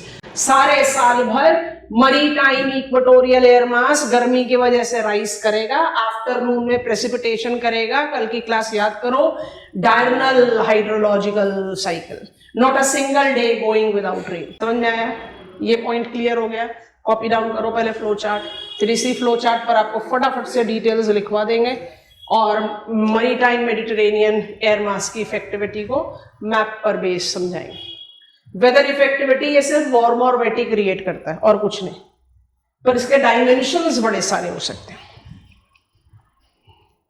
जगह लेकर फ्लो चार्ट बनाना, weather effectivity वहीं पर ही लिखेंगे। वार्म वेट एयर मास है।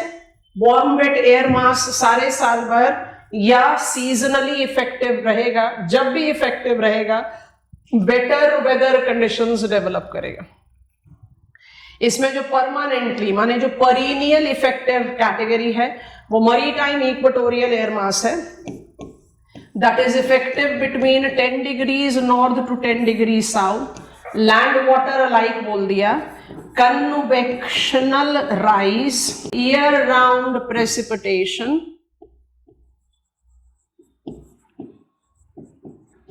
star mark with rainfall maximas.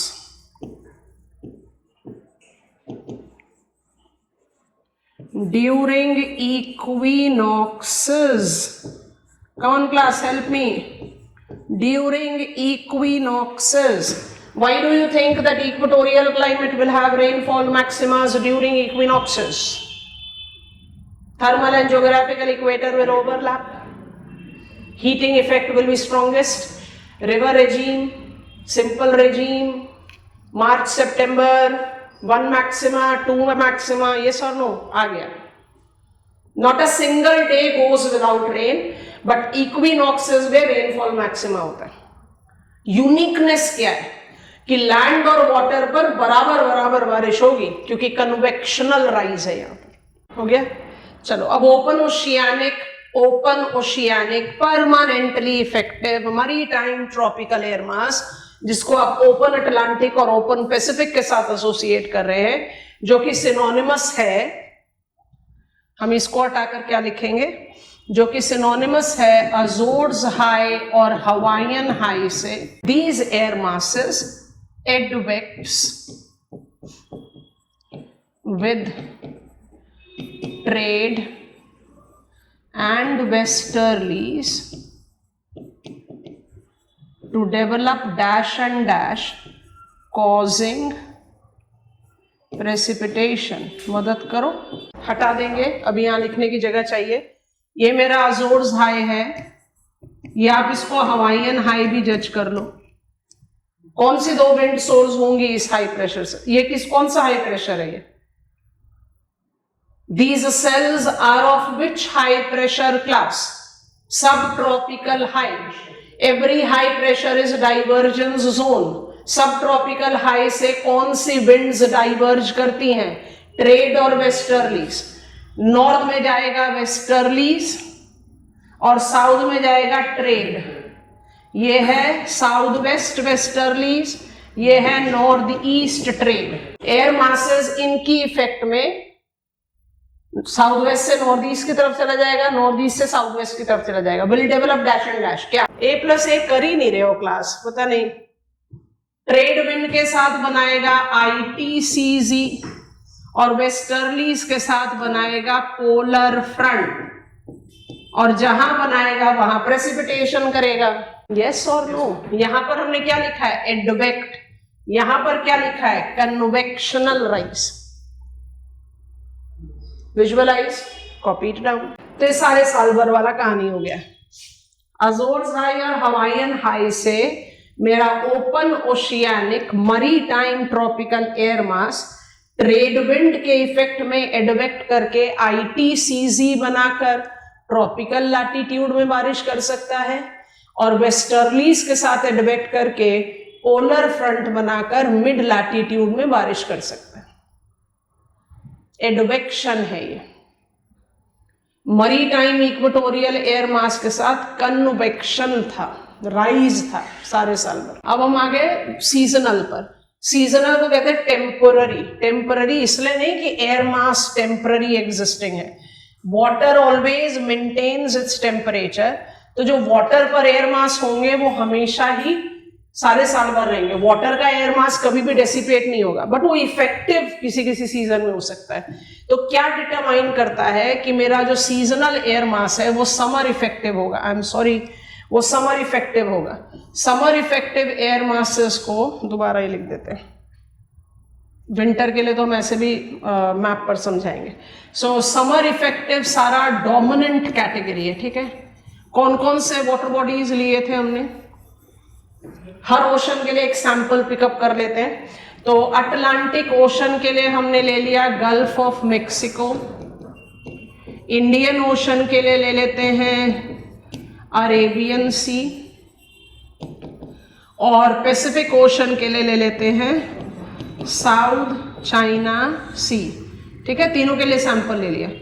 इन तीनों water bodies में maritime tropical air mass effectively present throughout the year, but will advect on shore only during, come on help, summers, when land will develop low pressure causing summer rain. Tropical latitude में land पर सब tropical high pressure कब खत्म होता है? Summers में ही तो होगा, जब land will develop positive temperature anomaly. अरे कुछ और नहीं, मॉनसूनल मैकेनिज्म की बात कर रहे हैं. That I exist through out the year.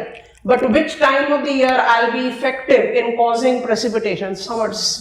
क्योंकि summers पर ही हम on land जाएंगे. Copy down.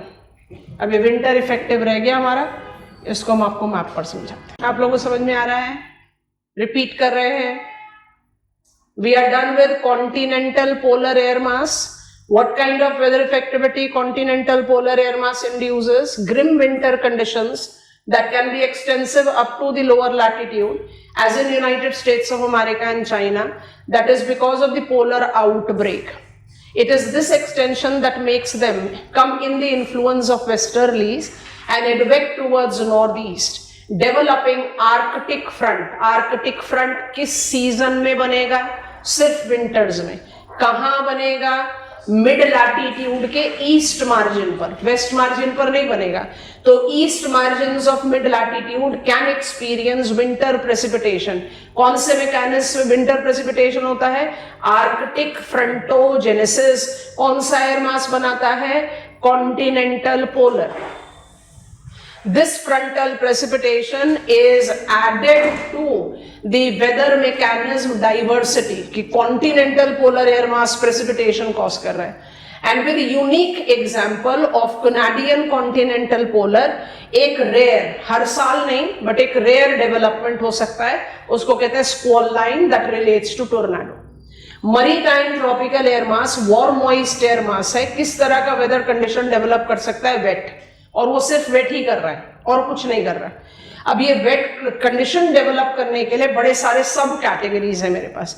मरीटाइम इक्वेटोरियल वो permanently effective maritime tropical air mass है जो इक्वेटोरियल बेल्ट पर है, कन्वेक्शन राइज के साथ इफेक्टिव है, लैंड वाटर अलाइक है, सारे साल भर बारिश करता है, इक्विनॉक्सेस में रेनफॉल मैक्सिमा क्रिएट करता है. हटा दिया. Maritime tropical open oceanic permanent air masses वो एयर मासेस हैं जो अजोर्स हाई और हवाईयन हाई से कॉरेस्पॉन्ड करते हैं. दे does tend to advect in the influence of trade winds as well as westerlies and associate themselves with formation of ITCZ or polar front causing precipitation. Marginal water bodies में जो maritime tropical air masses हैं उनको आप temporary बोलते हैं या seasonal बोलते हैं. इसलिए नहीं कि वो सीजनली एग्जिस्ट करते हैं, इसलिए कि वो सीजनली वेदर इफेक्टिविटी इंड्यूस करते हैं. इसमें मैक्सिमम जो मार्जिनल वाटर बॉडीज हैं उनके एयर मासेस समर इफेक्टिव होते हैं. रीजन, ट्रॉपिकल लैंड मास में समर्स में लो प्रेशर बनेगा. लो प्रेशर लैंड पर बनेगा तो ये एयर मासेस लैंड की तरफ एडवेक्ट किए जाएंगे और जब एडवेक्ट करेंगे तो बारिश करेंगे. तो जो समर कंसंट्रेटेड रेन मुझे मिलता है ट्रॉपिकल लैंड में वो basically seasonally temporary summer effective air masses की तरह से मिलता है. एक बच गया मरीटाइम मेडिटेरेनियन. मैप पर चले. थोड़ा सा इक्वेटोरियल बेल्ट के साथ शुरू करेंगे तो आपको समझाने में आसानी होगी. अब ना जैसे जैसे बढ़ते जा रहे हैं नोटिस करते जाओ, विजुअलाइज करो, उसका जो कॉपी करना हो कर लेना. कई बार आ गया, बहुत बार हमने इसको जज किया.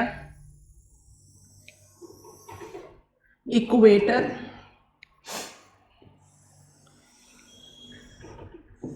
10 डिग्रीज नॉर्थ,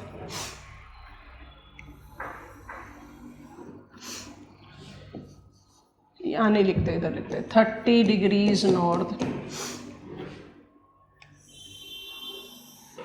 45 डिग्रीज नॉर्थ. हो गया सफिशिएंट, इससे ज़्यादा जाने की जरूरत नहीं है. 60 डिग्रीज नॉर्थ. चलो अब मुझे एक बात बताओ, सब ट्रॉपिकल हाई प्रेशर को कहाँ पर लिखना चाहिए? ये इक्विनॉक्स का टाइम है. अभी हम इमेजिन करें इक्विनॉक्स है, ठीक है. इक्विनॉक्स में सब ट्रॉपिकल हाई किस लैटिट्यूड पर होना चाहिए?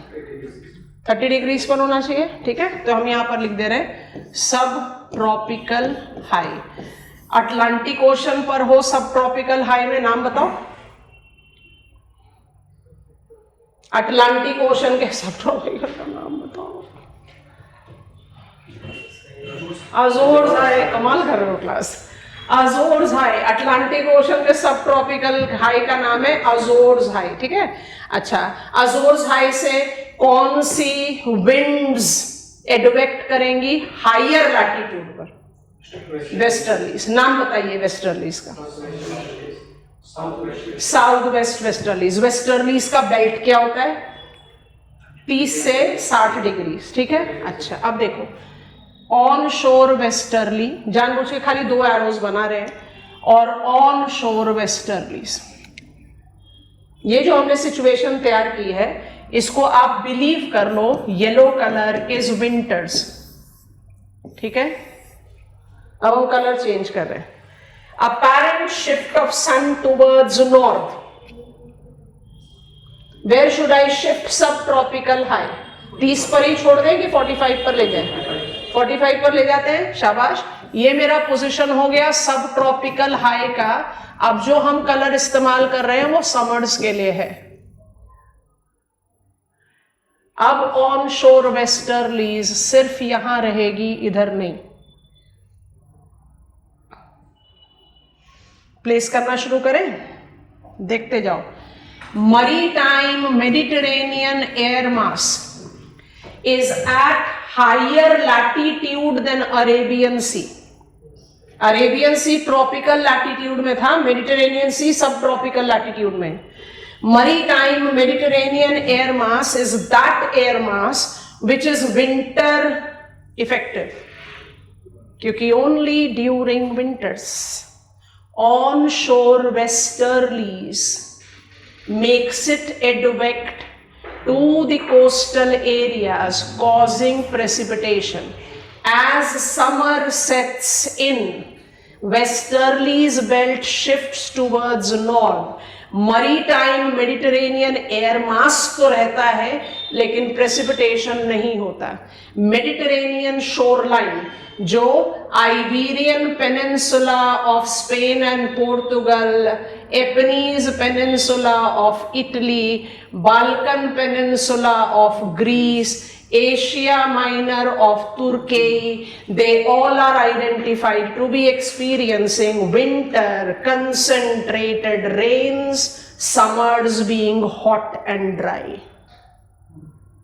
क्योंकि इसकी इफेक्टिविटी कौन इन्फ्लुएंस कर रहा है? ऑन शोर वेस्टर्लीज। कब होता है ऑन शोर वेस्टर्लीज? Only during winters. और यूरोपियन क्लाइमेट कौन सा क्लाइमेट हो गया? ऑन शोर वेस्टर्ली सारे साल भर। रिकॉल करो एयर टेम्परेचर, चाहे विंटर्स हो चाहे समर्स हो, ऑन शोर वेस्टर्ली सारे साल भर चल रहा है, इसलिए इसको इक्वेटेबल वेटर क्लाइमेट बोलते हैं। और मेडिटेरेनियन क्लाइमेट क्या हो गया? Long hot summer drought and winter concentrated rain. I hope you have got it. So maritime Mediterranean air mass के लिए क्या लिखना पड़ेगा? Maritime Mediterranean air mass is only winter specific, as onshore westerlies makes it during low sun season only. I think this is comfortable. और climatic reason ऐसे ही याद होते हैं, पहले आप लिखो फिर हम बताते हैं। क्लाइमेटिक रीजन्स हमेशा इसी तरह से ही बनेंगे कि आपको रिलेटिविटी ऑफ लोकेशन पता हो तो आप बहुत आराम से एग्जामिनर को बता दें कि यहाँ पर ये वाला क्लाइमेट है और यहाँ पर ये वाला climate. Maritime Mediterranean air mass is winter effective air mass, क्योंकि इसकी इफेक्टिविटी कौन रेगुलेट करता है? ऑन शोर वेस्टर्लीज, ठीक है। ऑन शोर वेस्टर्लीज सब ट्रॉपिक्स में किस समय होता है? विंटर्स में। और सारे साल भर कहाँ ऑन शोर रहता है? टेम्परेट में। क्लियर? अब देखो इसको क्लाइमेटिक रीजन कैसे डिमार्केट करते हैं। 0 से 10 डिग्रीज। रिकॉल करो इस बेल्ट को, हम में सब कर सकते हैं, अब आपने कॉपी डाउन कर लिया। इस बेल्ट को रिकॉल करो। अपर गिनिया, हरमटन देखा था यहाँ पर, ये इक्वेटोरियल क्लाइमेट है। 10 डिग्रीज से 30 degrees west margin Sahara desert, 30 से 45 degrees west margin Mediterranean climate, 45 से 60 degrees west margin European climate. ऐसे क्लाइमेटिक रीजन्स डिमार्केट होते हैं। यहाँ तक क्लियर हो गया? दोनों मेजर एयर मासेस का काम हो गया, अब बिल्कुल नेम सेक रह गए बाकी दो। Now I want to repeat, when I talk about air masses, I say air masses are three-dimensional homogeneous masses of air that is nothing but divide of troposphere. They attain the homogeneity in terms of their temperature and in terms of their moisture from source area, which is nothing but surface of earth. For air masses to develop strong barotropic characteristic, it must remain in contact with source area for long. इसलिए air masses ज्यादा strong बनते हैं winters में। बिल्कुल गलत है कहना कि air masses नहीं होते summers में, सारे साल भर होते हैं, but they are more stronger in their characteristics during winters. Only area of the earth's surface that do not qualify to be a potential source area for air mass is extensive cordilleras. उनका खुद का अपना कोई stable temperature नहीं है, तो stability कैसे develop करेंगे एयर कॉलम में? Air masses are thermal engines. Actually planetary winds जो मूव करती हैं वो अपने साथ एयर मासेस को एडवेक्ट कराती हैं। अब आप ये बात समझ चुके हैं। तो जब हम कहते हैं कि apparent shift of sun towards north, then ITCZ has made an exceptional bend and it is placed right there in northern plains of India, north of Tropic of Cancer, called monsoonal trough, making southeastern trade of southern hemisphere advect in northern hemisphere as southwest monsoon, causing rainfall.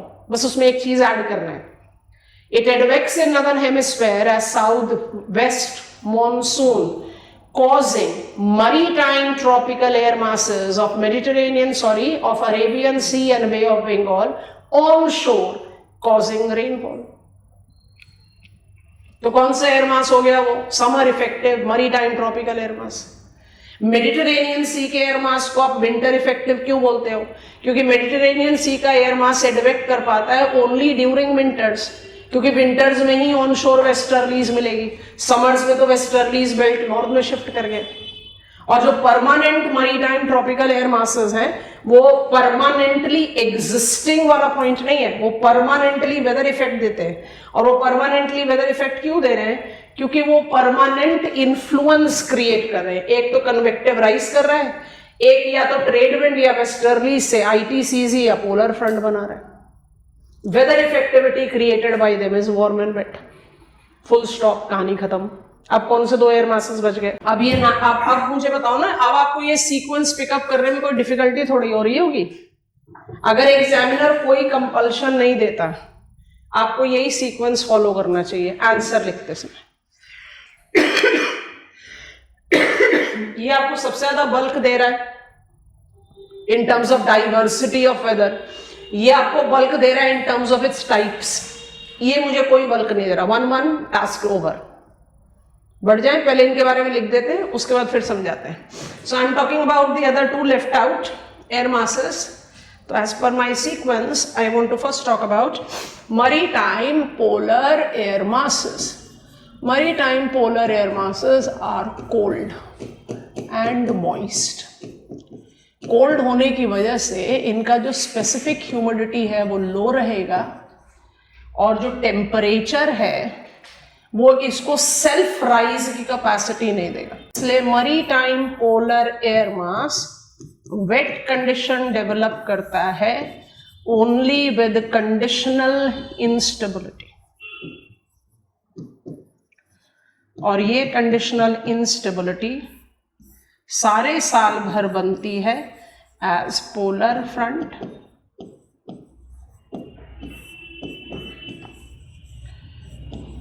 Polar front कब बनेगा? Polar और westerlies के convergence से, वो तो सारे साल भर बनेगा। यहां पर आपके पास मरीटाइम पोलर एयर मास का इफेक्टिविटी आ सकता है। मेरे पास मॉइस्चर है, आई एम मरीटाइम, पर आई एम पोलर, तो मेरा टेम्परेचर कम है, तो मॉइस्चर कंटेंट भी कम है, स्पेसिफिक ह्यूमिडिटी भी मेरा कम रहेगा, और टेम्परेचर कम होने की वजह से हम अपने आप राइज नहीं कर सकते। I am not warm enough to rise, I need support to rise. तो उसी को तो कहेंगे ना कंडीशनल इंस्टेबिलिटी। तो या तो ओरोग्राफी दो या फिर फ्रंट दो। ओरोग्राफी बहुत लोकलाइज्ड हो जाता है तो हम ग्लोबल स्केल पर उसको जज नहीं करते, तो फ्रंट के साथ एसोसिएट कर दीजिए। Polar front through out the year जहां पर होगा प्रेसिपिटेशन आएगा, और Arctic front east margins of mid latitude only during winters. कहानी खत्म। What is continental tropical air mass? It is warm and dry. इसका सोर्स एरिया क्या होता है? इसका सोर्स एरिया होता है ट्रॉपिकल कॉन्टिनेंट्स। अब बहुत ध्यान से सुनना, हम क्या कर रहे हैं, ट्रॉपिकल कॉन्टिनेंट्स। अब ट्रॉपिकल कॉन्टिनेंट्स में तो बड़ी लंबी चौड़ी लिस्ट बना सकते हैं, हम दो सैंपल सेलेक्ट कर रहे हैं कुछ पॉइंट प्रूव करने के लिए। एक ट्रॉपिकल कॉन्टिनेंट हो गया मेरा सहारा डेजर्ट, और एक मेरा ट्रॉपिकल कॉन्टिनेंट हो गया इंडिया। ठीक है, इंडिया पर कॉन्टिनेंटल ट्रॉपिकल एयर मास जो है वो सिर्फ विंटर पर applicable, winter season associate. During winters, India will be high pressure subsiding air column, continental tropical air mass, offshore wind, dry. तो इंडिया पर विंटर्स में कौन सा एयर मास एप्लीकेबल होता है, कॉन्टिनेंटल ट्रॉपिकल, और इसलिए इंडिया विंटर्स में ड्राई होती है। समर्स में क्या हो जाता है, इंडिया लो प्रेशर डेवलप कर लेता है, समर इफेक्टिव मरी टाइम ट्रॉपिकल एयर मास एडवेक्ट करना शुरू कर देते हैं और हम वेट हो जाते हैं। तो हमारे इंडिया जैसे लैंड मास पर during winters which air mass exist, continental tropical, इसलिए वी आर ड्राई, तो सीजनल हो गया। सहारा डेजर्ट पर continental tropical air mass perennial existence रखता है, इसलिए वो डेजर्ट है। आप बोलोगे perennial existence continental tropical air mass का कैसे होता है? रिकॉल करो, deserts are not the locations that do not develop low pressure, deserts are the location that fails to maintain low pressure, they are permanent locations of subtropical high, they are permanent location of offshore trade, they are permanent location of continental tropical air mass. During summers when sand suddenly gets heated up, come on dust devils, during summers when sand suddenly gets heated up, it do attract maritime tropical air mass, sudden torrential rain, पर जितनी जल्दी बारिश होगी उतनी जल्दी खत्म भी हो जाएगी। क्यों? क्योंकि सैंड तो फटाफट कूल डाउन कर जाएगा। So continental tropical air mass का कैसा effectivity, perennial in Sahara desert, winter in India. So I am writing wherever continental tropical air mass will be valid, dry conditions will prevail. Wherever India, whenever winter, dry. Wherever Sahara, whenever throughout the year, dry. आप खुद से सोचो कि आपको maritime polar और continental tropical के लिए कितना कंटेंट मिल रहा है, बहुत छोटा सा। इसलिए आपके आंसर राइटिंग में कॉन्टिनेंटल पोलर और मरीटाइम ट्रॉपिकल को पहले जगह देनी चाहिए। कोई हार्ड एंड फास्ट रूल नहीं है, उल्टा सीधा लिखोगे तो कुछ ऐसा नहीं होगी, मार्क्स घट जाएंगे। और कई एग्जामिनर ने स्पेसिफिकेशन पे ही कुछ पूछ लिया तो फिर वही लिखना पड़ेगा। आपको एयर मास मुश्किल लगा? है ही नहीं कुछ इसमें। और हमने जो सबसे इलाबोरेट पॉसिबल क्वेश्चन है पूछा हुआ एग्जामिनेशन में, उसको भी पूरी तरह से प्रिपेयर कर लिया। Define air masses, classify them and right note on whether effectivity induced by them. समझ में आ गया कि नहीं? और इसमें हमेशा लॉजिक रखना, क्योंकि आप लोग सविंद्र सिंह पढ़ते हो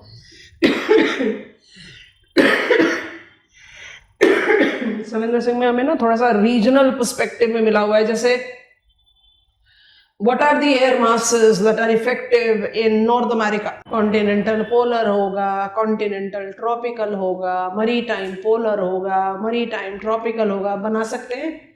जब आप Aleutian law of Pacific में जाओगे तो आप बोलोगे maritime polar। आप हवाईयन हाई में जाओगे तो आप बोलोगे maritime tropical। आप गल्फ ऑफ मेक्सिको में हो तो आप कहोगे summer effective maritime tropical। United States of America में हो तो कहोगे कॉन्टिनेंटल ट्रॉपिकल। कनाडा में हो तो कहोगे कॉन्टिनेंटल पोलर, और कनाडियन आर्कटिक आइलैंड में पहुंच जाओ तो कह लो कॉन्टिनेंटल आर्कटिक। वो 60 डिग्रीज कनाडा से और ज्यादा ठंडा होगा ना। I think it make sense. It is simply that you are aware of what is the fundamentals of air masses, आप आराम से उसको क्लासिफाई कर सकते हैं। How many air masses will be applicable over India? 2, continental tropical and maritime tropical. North America में इतने सारे एयर मासेस क्यों है? कम ऑन, कॉन्टिनेंट है, लैटिट्यूडनल एक्सटेंशन है। नॉर्थ पोलर एरिया से लेकर आप उसको ट्रॉपिकल एरिया तक लेकर जा रहे हो तो कॉन्टिनेंटल मरीटाइम आर्कटिक आएगा, कॉन्टिनेंटल मरीटाइम पोलर आएगा, कॉन्टिनेंटल मरीटाइम ट्रॉपिकल भी आएगा, तो वैरायटी तो बनी जाएगी। I think this is comfortable. So आप जब रीड करते हैं तो वो रीजनल पर्सपेक्टिव है। रीजनल का मतलब क्या हुआ? एक रीजन को पकड़ा, उसमें कितने सारे air masses.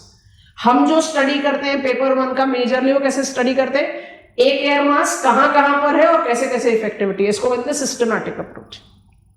I think we are done with air masses. बढ़ जाए आगे। एयर मासेस को डायरेक्टली एसोसिएट करते हैं साइक्लोनिक सर्कुलेशन के साथ। अब साइक्लोनिक सर्कुलेशन के दोनों पार्ट हमारे सिलेबस में।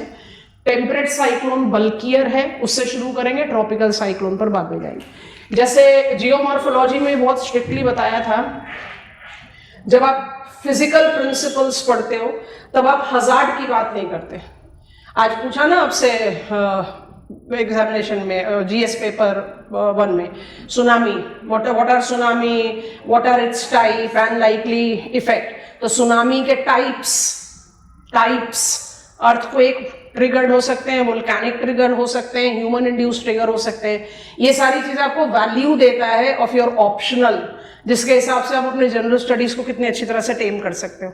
तो जब आप पढ़ते हो ना कोई एक स्पेसिफिक ओरिएंटेशन से, तो आप पढ़ रहे हो earthquake as a physical process, hazard नहीं।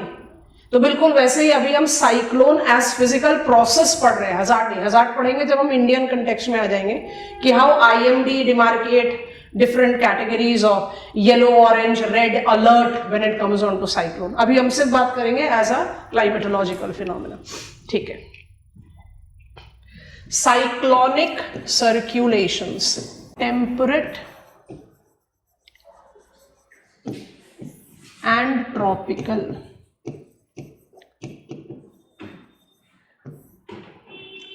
Cyclonic circulation है, दोनों ही लो प्रेशर सिस्टम्स हैं। कम ऑन रिकॉल, साइक्लोन नाम पता है, हमने लिस्ट में बना रखा है।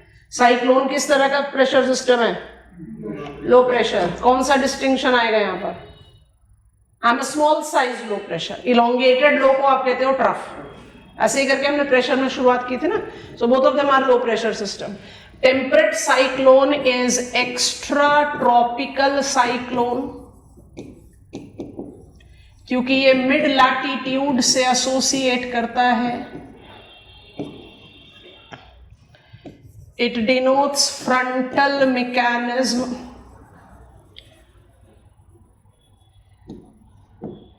It belongs to bigger area,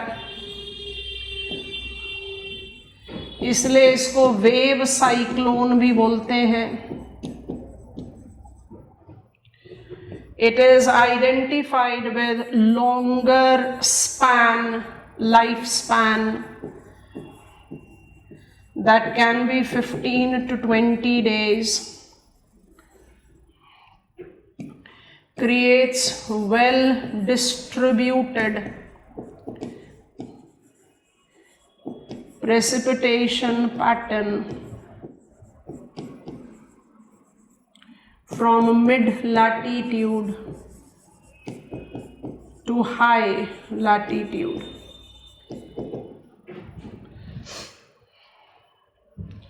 इसके कंपैरिजन में जब ट्रॉपिकल साइक्लोन की बात करते हैं तो it is thermally induced system.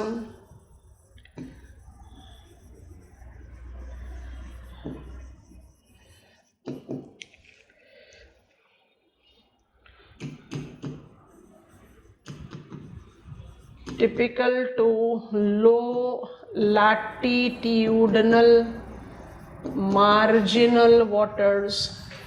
अभी नहीं भी समझ में आ रहा है तो भी लिस्ट क्रिएट कर लो। जैसे जैसे कैरेक्टरिस्टिक्स को पिकअप करेंगे आप अपने आप ही समझते जाओगे इसका difference. it has got smaller area,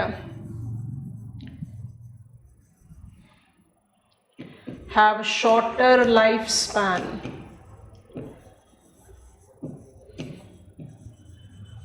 मतलब not more than 7 days.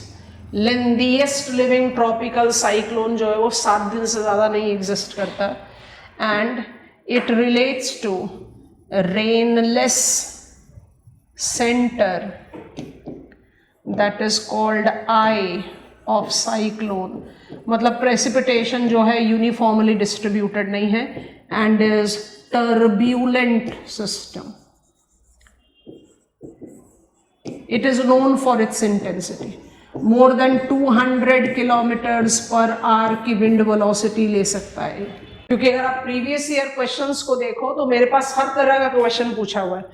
What are the stages of temperate cyclone? What are the weather effectivity of temperate cyclone?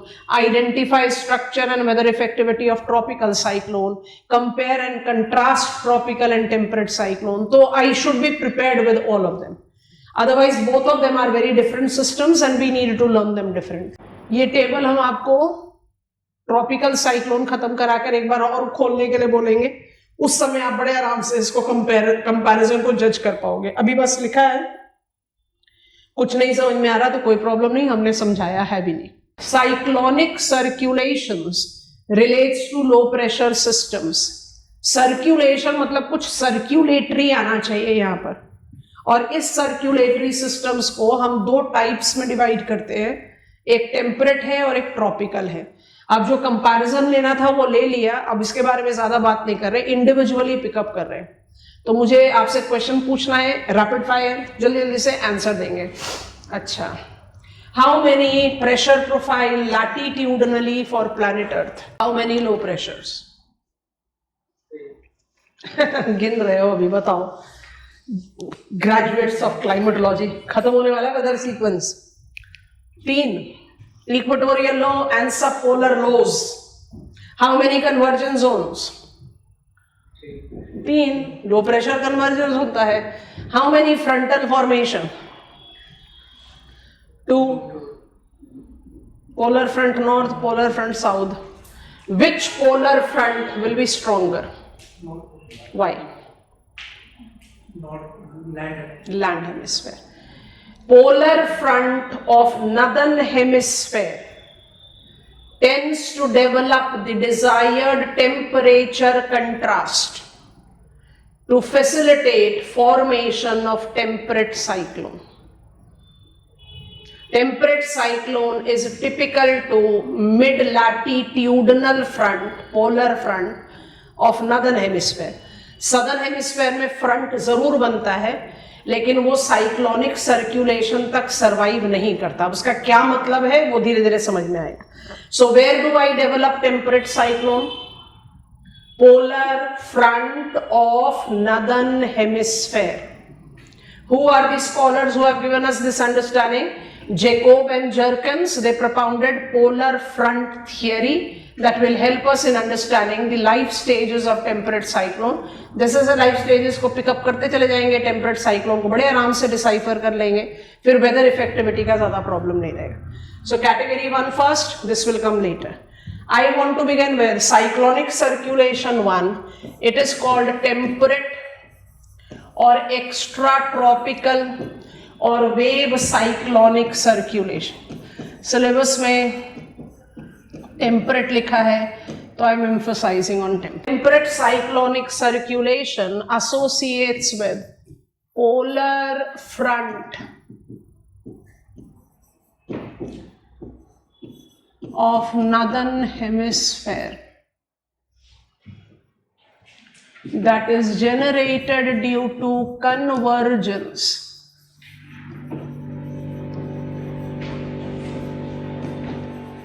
of warm and cold air masses. Warm पहले लिखा है, in influence of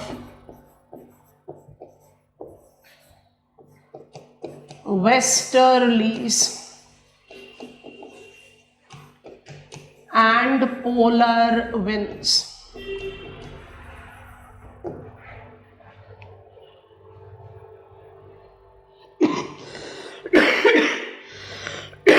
life span of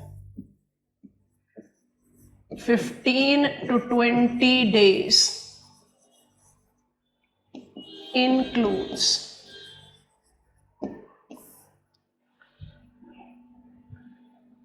ऐसे understanding organise हो जाती है, confusion नहीं रहता है, और जो individual types of question, specific questions encounter हो सकते हैं उसको भी हम सॉल्व कर सकते हैं.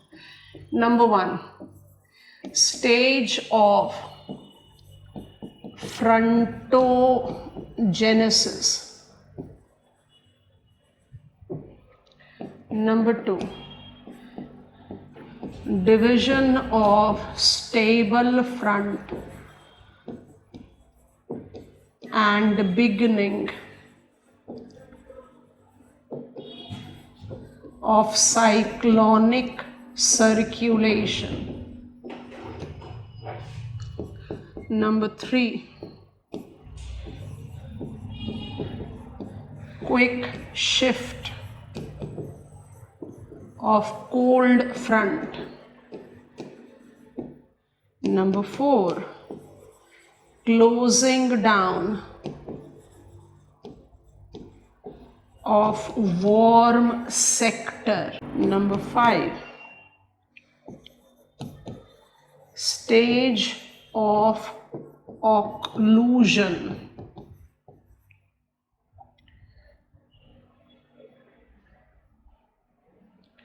Number 6 and final, stage of frontolysis or frontal decay.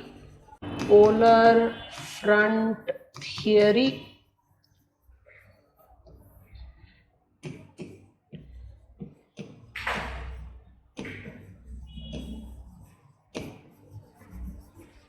proposed by Jacob Jerkins. Her stage पर एक स्पेसिफिक शॉर्ट लेंथ क्वेश्चन बन सकता है, हर स्टेज पर. और जैसे जैसे आप स्टेजेस समझते जाओगे आपको अपने आप ही समझ में आ जाएगा what is the structural characteristics of temperate cyclone, किस तरीके का वेदर कंडीशन ये जनरेट कर सकता है, and that is how we learn about temperate cyclone. और इसको साइक्लोनिक सर्क्यूलेशन क्यों बोलते हैं? I mean, every front do not develop cyclonic circulation, but temperate cyclone develops along front. तो कोई तो स्पेसिफिकेशन आना है. देखने में बहुत बल्कि लगता है, बहुत आसान है, बस विजुअलाइज करना है. और याद करो हमारे %% क्लैरिटी में नहीं है.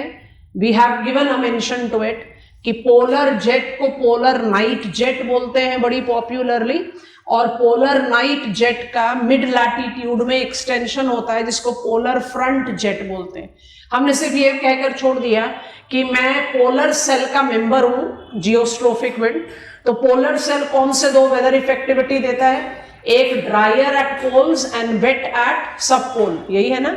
Dryer at poles and wet at sub pole. सब पोल पर वेट क्यों करता है? फ्रंट्स की वजह से. तो फ्रंट बनता तो है 60th पैरेलल में, बट इवेंचुअली डिवाइड हो जाता है and that takes you to mid latitude. और उस डिवीजन की वजह से जो पोलर जेट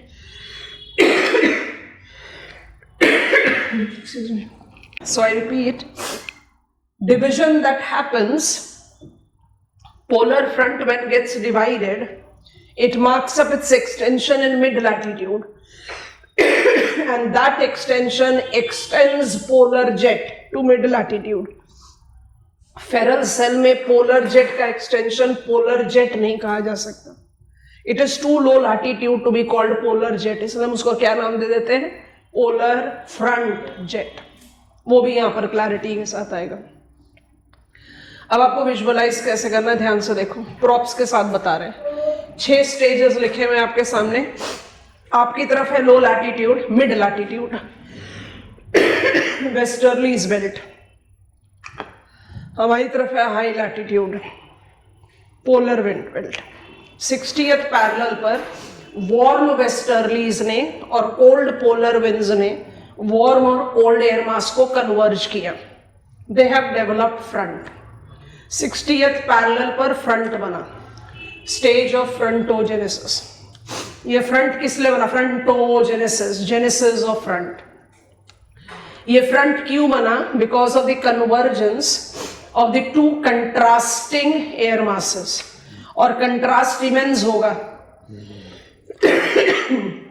मॉइस्चर का भी कंट्रास्ट हो सकता है, हम सिर्फ फोकस कर रहे हैं टेम्परेचर के कंट्रास्ट पर। मॉइस्चर को आप उसी के साथ अप्लाई कर लो। Warmer the air mass, higher will be specific humidity. So जो वार्म वेस्टर्लीज लेकर आ रहा है वो वार्म और मॉइस्ट हो सकता है, और जो पोलर विंड लेकर आ रहा है वो कोल्ड और ड्राई हो सकता है। Immense contrast between converged air masses have developed stable front. अब ये स्टेबिलिटी ऑफ फ्रंट क्या है? कोई भी ऑर्डिनरी फ्रंट में क्या होगा? दो कंट्रास्टिंग एयर कॉलम कन्वर्ज करेंगे, उनमें से जो वार्मर होगा वो राइज अप करेगा, इनस्टेबल कंडीशन डेवलप करेगा, फ्रंट डाई आउट हो जाएगा। ये इतना कंट्रास्टिंग एयर कॉलम का कन्वर्जेंस है कि दोनों एयर मासेस अपने आपस में कंट्रास्ट मेंटेन करके रखते हैं, और फ्रंट जो है वो 2 से 3 दिन तक स्टेबिलिटी मेंटेन करता है। So this stage of frontogenesis begin with convergence of warm and cold air masses advected in the influence of warm westerlies and cold polar wind. It has created that stable front which remains effective, maintaining the contrast between the two converged air masses for 2-3 days. ये मेरा stage 1 हो गया। अब stage 2 क्या होगा? हम दोनों आपस में जल्दी से मिक्स आउट नहीं हो पाए, हमारे बीच में कंट्रास्ट बहुत ज्यादा है, तो हमने एक दूसरे को स्कोप दिया एक दूसरे के एरिया में इंट्रूड करने के लिए। ठीक है, careful. As stable front exist for 2-3 days, air masses starts advecting in each other's domain. Cold will start advecting in warm and warm will start advecting in cold. आप इसको 2 डायमेंशन में visualise करो, फिर वो 3rd डायमेंशन में rolling in and आपको आप बाद में कॉम्प्लिकेट कर लेंगे। हम आपके एरिया में एडवेक्ट कर रहे हैं, हम कोल्ड एयर मास हैं, आप हमारे एरिया में एडवेक्ट कर रहे हो, आप वार्म एयर मास हो। ठीक है, अब ध्यान से, as we start intruding in each others domain, stable front divide करता है। स्टेप 2 को पढ़ो। स्टेबल फ्रंट डिवाइड करता है। स्टेबल फ्रंट के कौन से 2 डिवीजन हो जाते हैं? White, that part of stable front which is developed due to advection of cold air mass in warm is called cold front. Black, that part of stable front which is developed due to warm air mass advecting in colder area is warm front. Warm front के साथ combinations थोड़े से कम रहेंगे, तो पहले warm front के बारे में सोचते हैं। आप वेस्टर्लीज हैं, आप मेरे एरिया में एडवेक्ट कर रहे हैं, आप मेरे एरिया में एडवेक्ट कर रहे हैं, तो आप क्या करेंगे? वार्म फ्रंट तो बनाएंगे फॉर श्योर, प्लस आप मुझे डिस्टर्ब नहीं कर पाओगे। आई am dense, cold and happy with ground contact. तो आप सिर्फ क्या कर सकेंगे? आप ग्रेजुअली मेरे ऊपर मार्च करोगे। इसका मतलब ग्राउंड पर जो टेम्परेचर, प्रेशर कंडीशन, उसको आप ज्यादा मैनिपुलेट नहीं कर पाएंगे, बट डेफिनेटली आप बहुत क्रूशियल वेदर कंडीशन डेवलप करते हैं, that is a different thing. तो ये तो सिचुएशन हो गया वार्म फ्रंट का, हटा दो। कोल्ड फ्रंट को सोच कर देखो, क्योंकि हमारा सारा स्टेजेस उसी पर डिपेंड करता है। तो मेरी साइड क्या काम हो रहा है? आप धीरे धीरे धीरे धीरे धीरे धीरे मार्च कर रहे हो, ग्राउंड पर कोल्ड है, कोई और चेंज नहीं। अब हम आपकी जगह पर जो जा रहे हैं, हम क्या कर रहे हैं?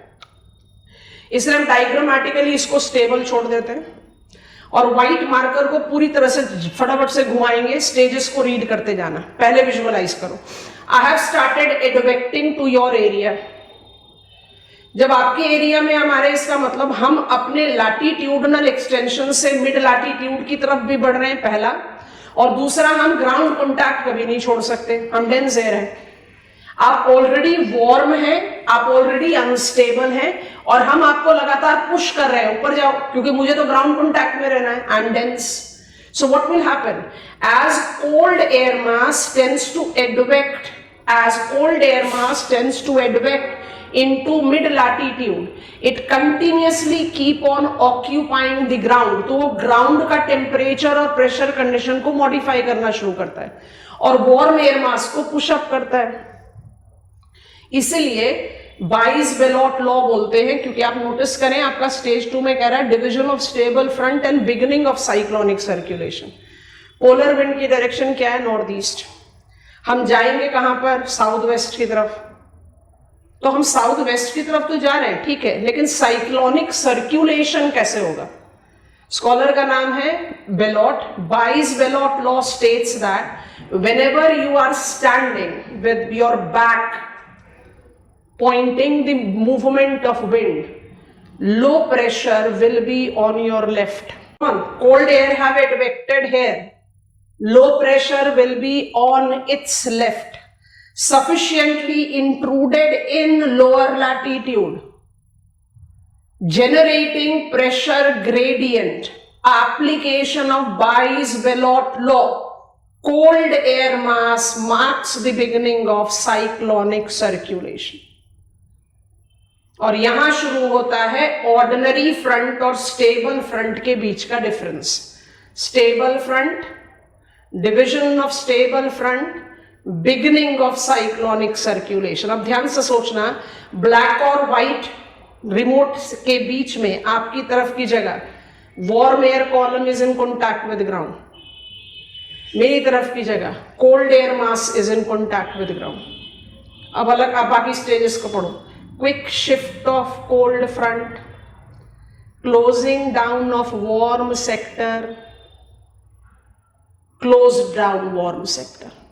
Warm को आपने ग्राउंड कॉन्टैक्ट से हटा दिया, इसको बोलते हैं ऑक्लूजन. और ऑक्लूजन क्या करेगा? जब एक ही कैरेक्टरिस्टिक्स ऑफ एयर मास पूरी जगह पर रह गया तो फ्रंट तो खत्म हो गई, उसको कहते हैं फ्रंटोलिसिस. Stable front, division of stable front, beginning of cyclonic circulation, quick shift of cold front, closing down of warm sector, occlusion, frontal decay.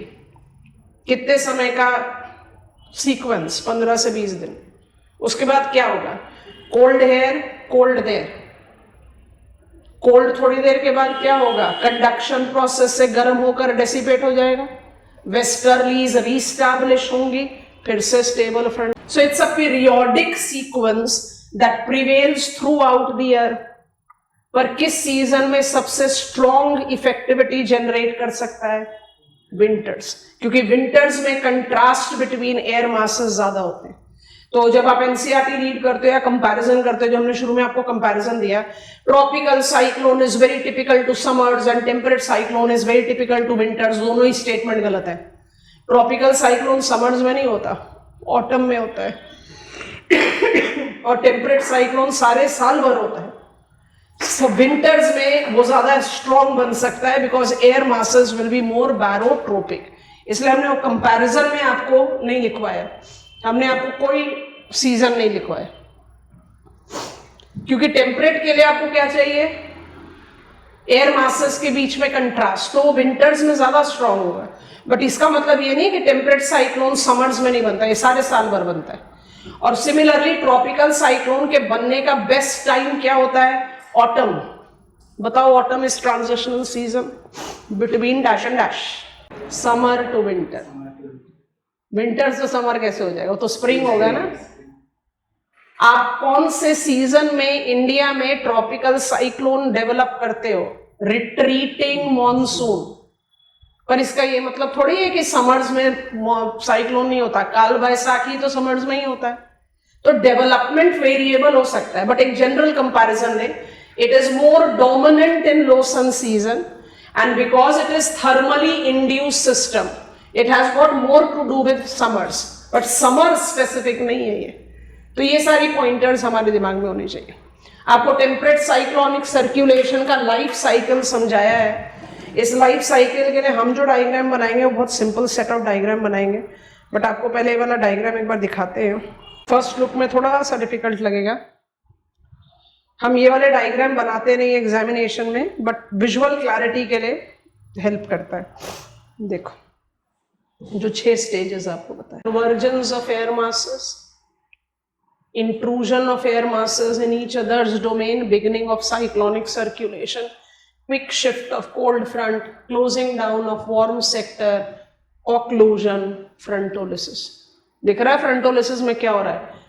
Warm ने ग्राउंड कॉन्टैक्ट खो दिया, हमारी तरफ आप मार्च अप कर गए, आपकी तरफ हमने आपको पुश अप कर दिया।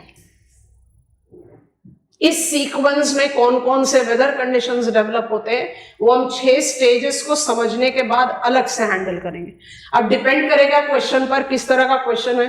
आपको अगर स्टेजेस ही लिखना है तो वेदर कंडीशन को वीव करके लिखो, वेदर कंडीशन लिखना है तो स्टेजेस को वीव करके लिखो, पर हम उसको 2 अलग अलग पार्ट में पढ़ाएंगे। I think we can begin. First 2 stages को कवर अप करते हैं। So temperate cyclonic circulation, stage of frontolysis, division of stable front and beginning of cyclonic circulation. Diagram बना रहे हैं। स्टेबल फ्रंट और stage of frontogenesis.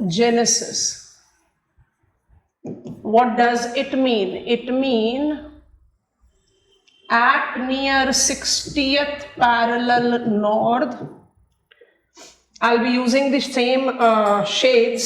So I have experienced convergence of cold air mass and warm air mass. It has created stable front, the zone of discontinuity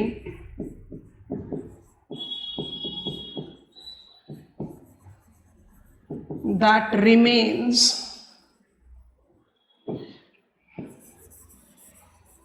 मतलब ये ordinary front नहीं है, इतना strong front है कि अपने बीच में कंट्रास्ट 2 से 3 दिन तक बनाकर रखता है। आपका स्टेज नंबर 2 को क्या नाम दिया है हमने?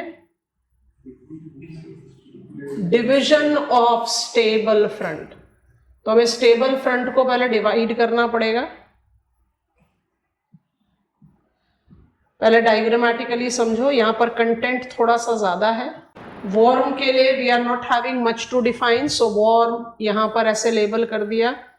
This is warm sector. Now ये मेरा वार्म फ्रंट है, ये मेरा कोल्ड फ्रंट है। और अब बहुत ध्यान से नोटिस करेंगे using green colour. Cold air मास, अब 2 मिनट पेन ड्रॉप करो सब लोग, देखो जरा। Cold air mass have marked up it's extension sufficiently in lower latitude. ठीक है, marking validity of Buys-Ballot law, which states that, ध्यान से, when you are standing with your back facing the wind, low pressure will be on your left. तो क्या होगा? ध्यान से देखो, ये 2 एरोज बना दिए, अब इसको ध्यान से देखो। I'll be actually moving like this. I'll be actually moving like this. I hope you are understanding. क्या हो जाएगा? साइक्लोनिक सर्क्यूलेशन शुरू हो गया। तो स्टेज 2 को आपने क्या नाम दिए थे? Division of stable front and beginning of cyclonic circulation. Cyclonic circulation शुरू होते ही ये हो गया आपका कोल्ड सेक्टर, ये भी आपका कोल्ड सेक्टर है। कोल्ड सेक्टर का क्या मतलब हुआ? Cold air column in contact with ground. और ये वेदर मैप में कोल्ड फ्रंट को पॉइंटेड ट्रायंगल के साथ शो करते हैं और वार्म फ्रंट को स्मूथ ओवल्स के साथ शो करते हैं। ये आपका स्टेज 1 था, ये आपका स्टेज 2 हो गया। हर फ्रंट इतना स्टेबल नहीं होता कि वो डिविजन करने दे और बाइस-बेलोट लॉ अप्लाई करने दे। I hope you are understanding. So it is not an ordinary front, ये बहुत स्ट्रॉन्ग कंट्रास्टिंग फ्रंट है, इसलिए हम इसको स्टेबल फ्रंट बोलते हैं। आपके पास समय नहीं है, आप सारे सिंबल्स नहीं बना सकते, मत बनाओ। वार्म और कोल्ड फ्रंट की लेबलिंग कर दो बस। Why do you think that we are showing cold front with pointed triangles and warm front with smooth ovals? Warm front में gradual march of cold है, कोई rush नहीं है. और cold front कैसे बन रहा है? वार्म तो ऑलरेडी राइज कर रहा है, उसको और धक्का मार रहे हो, चलो ऊपर, क्योंकि मुझे तो ग्राउंड कॉन्टैक्ट में रहना है. तो कोल्ड फ्रंट हमेशा स्टीपर होता है, वार्म फ्रंट हमेशा जेंटलर होता है. अगर आप बॉक्स में ये दो इंफॉर्मेशन लिख लो. हम इसी पर आज की क्लास खत्म करेंगे. स्टेबल फ्रंट हो गया, Buys Ballot law. Buys Ballot law states that, box में लिखो, when standing with back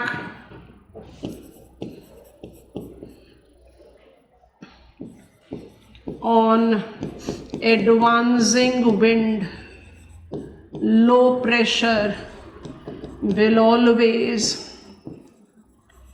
be on left.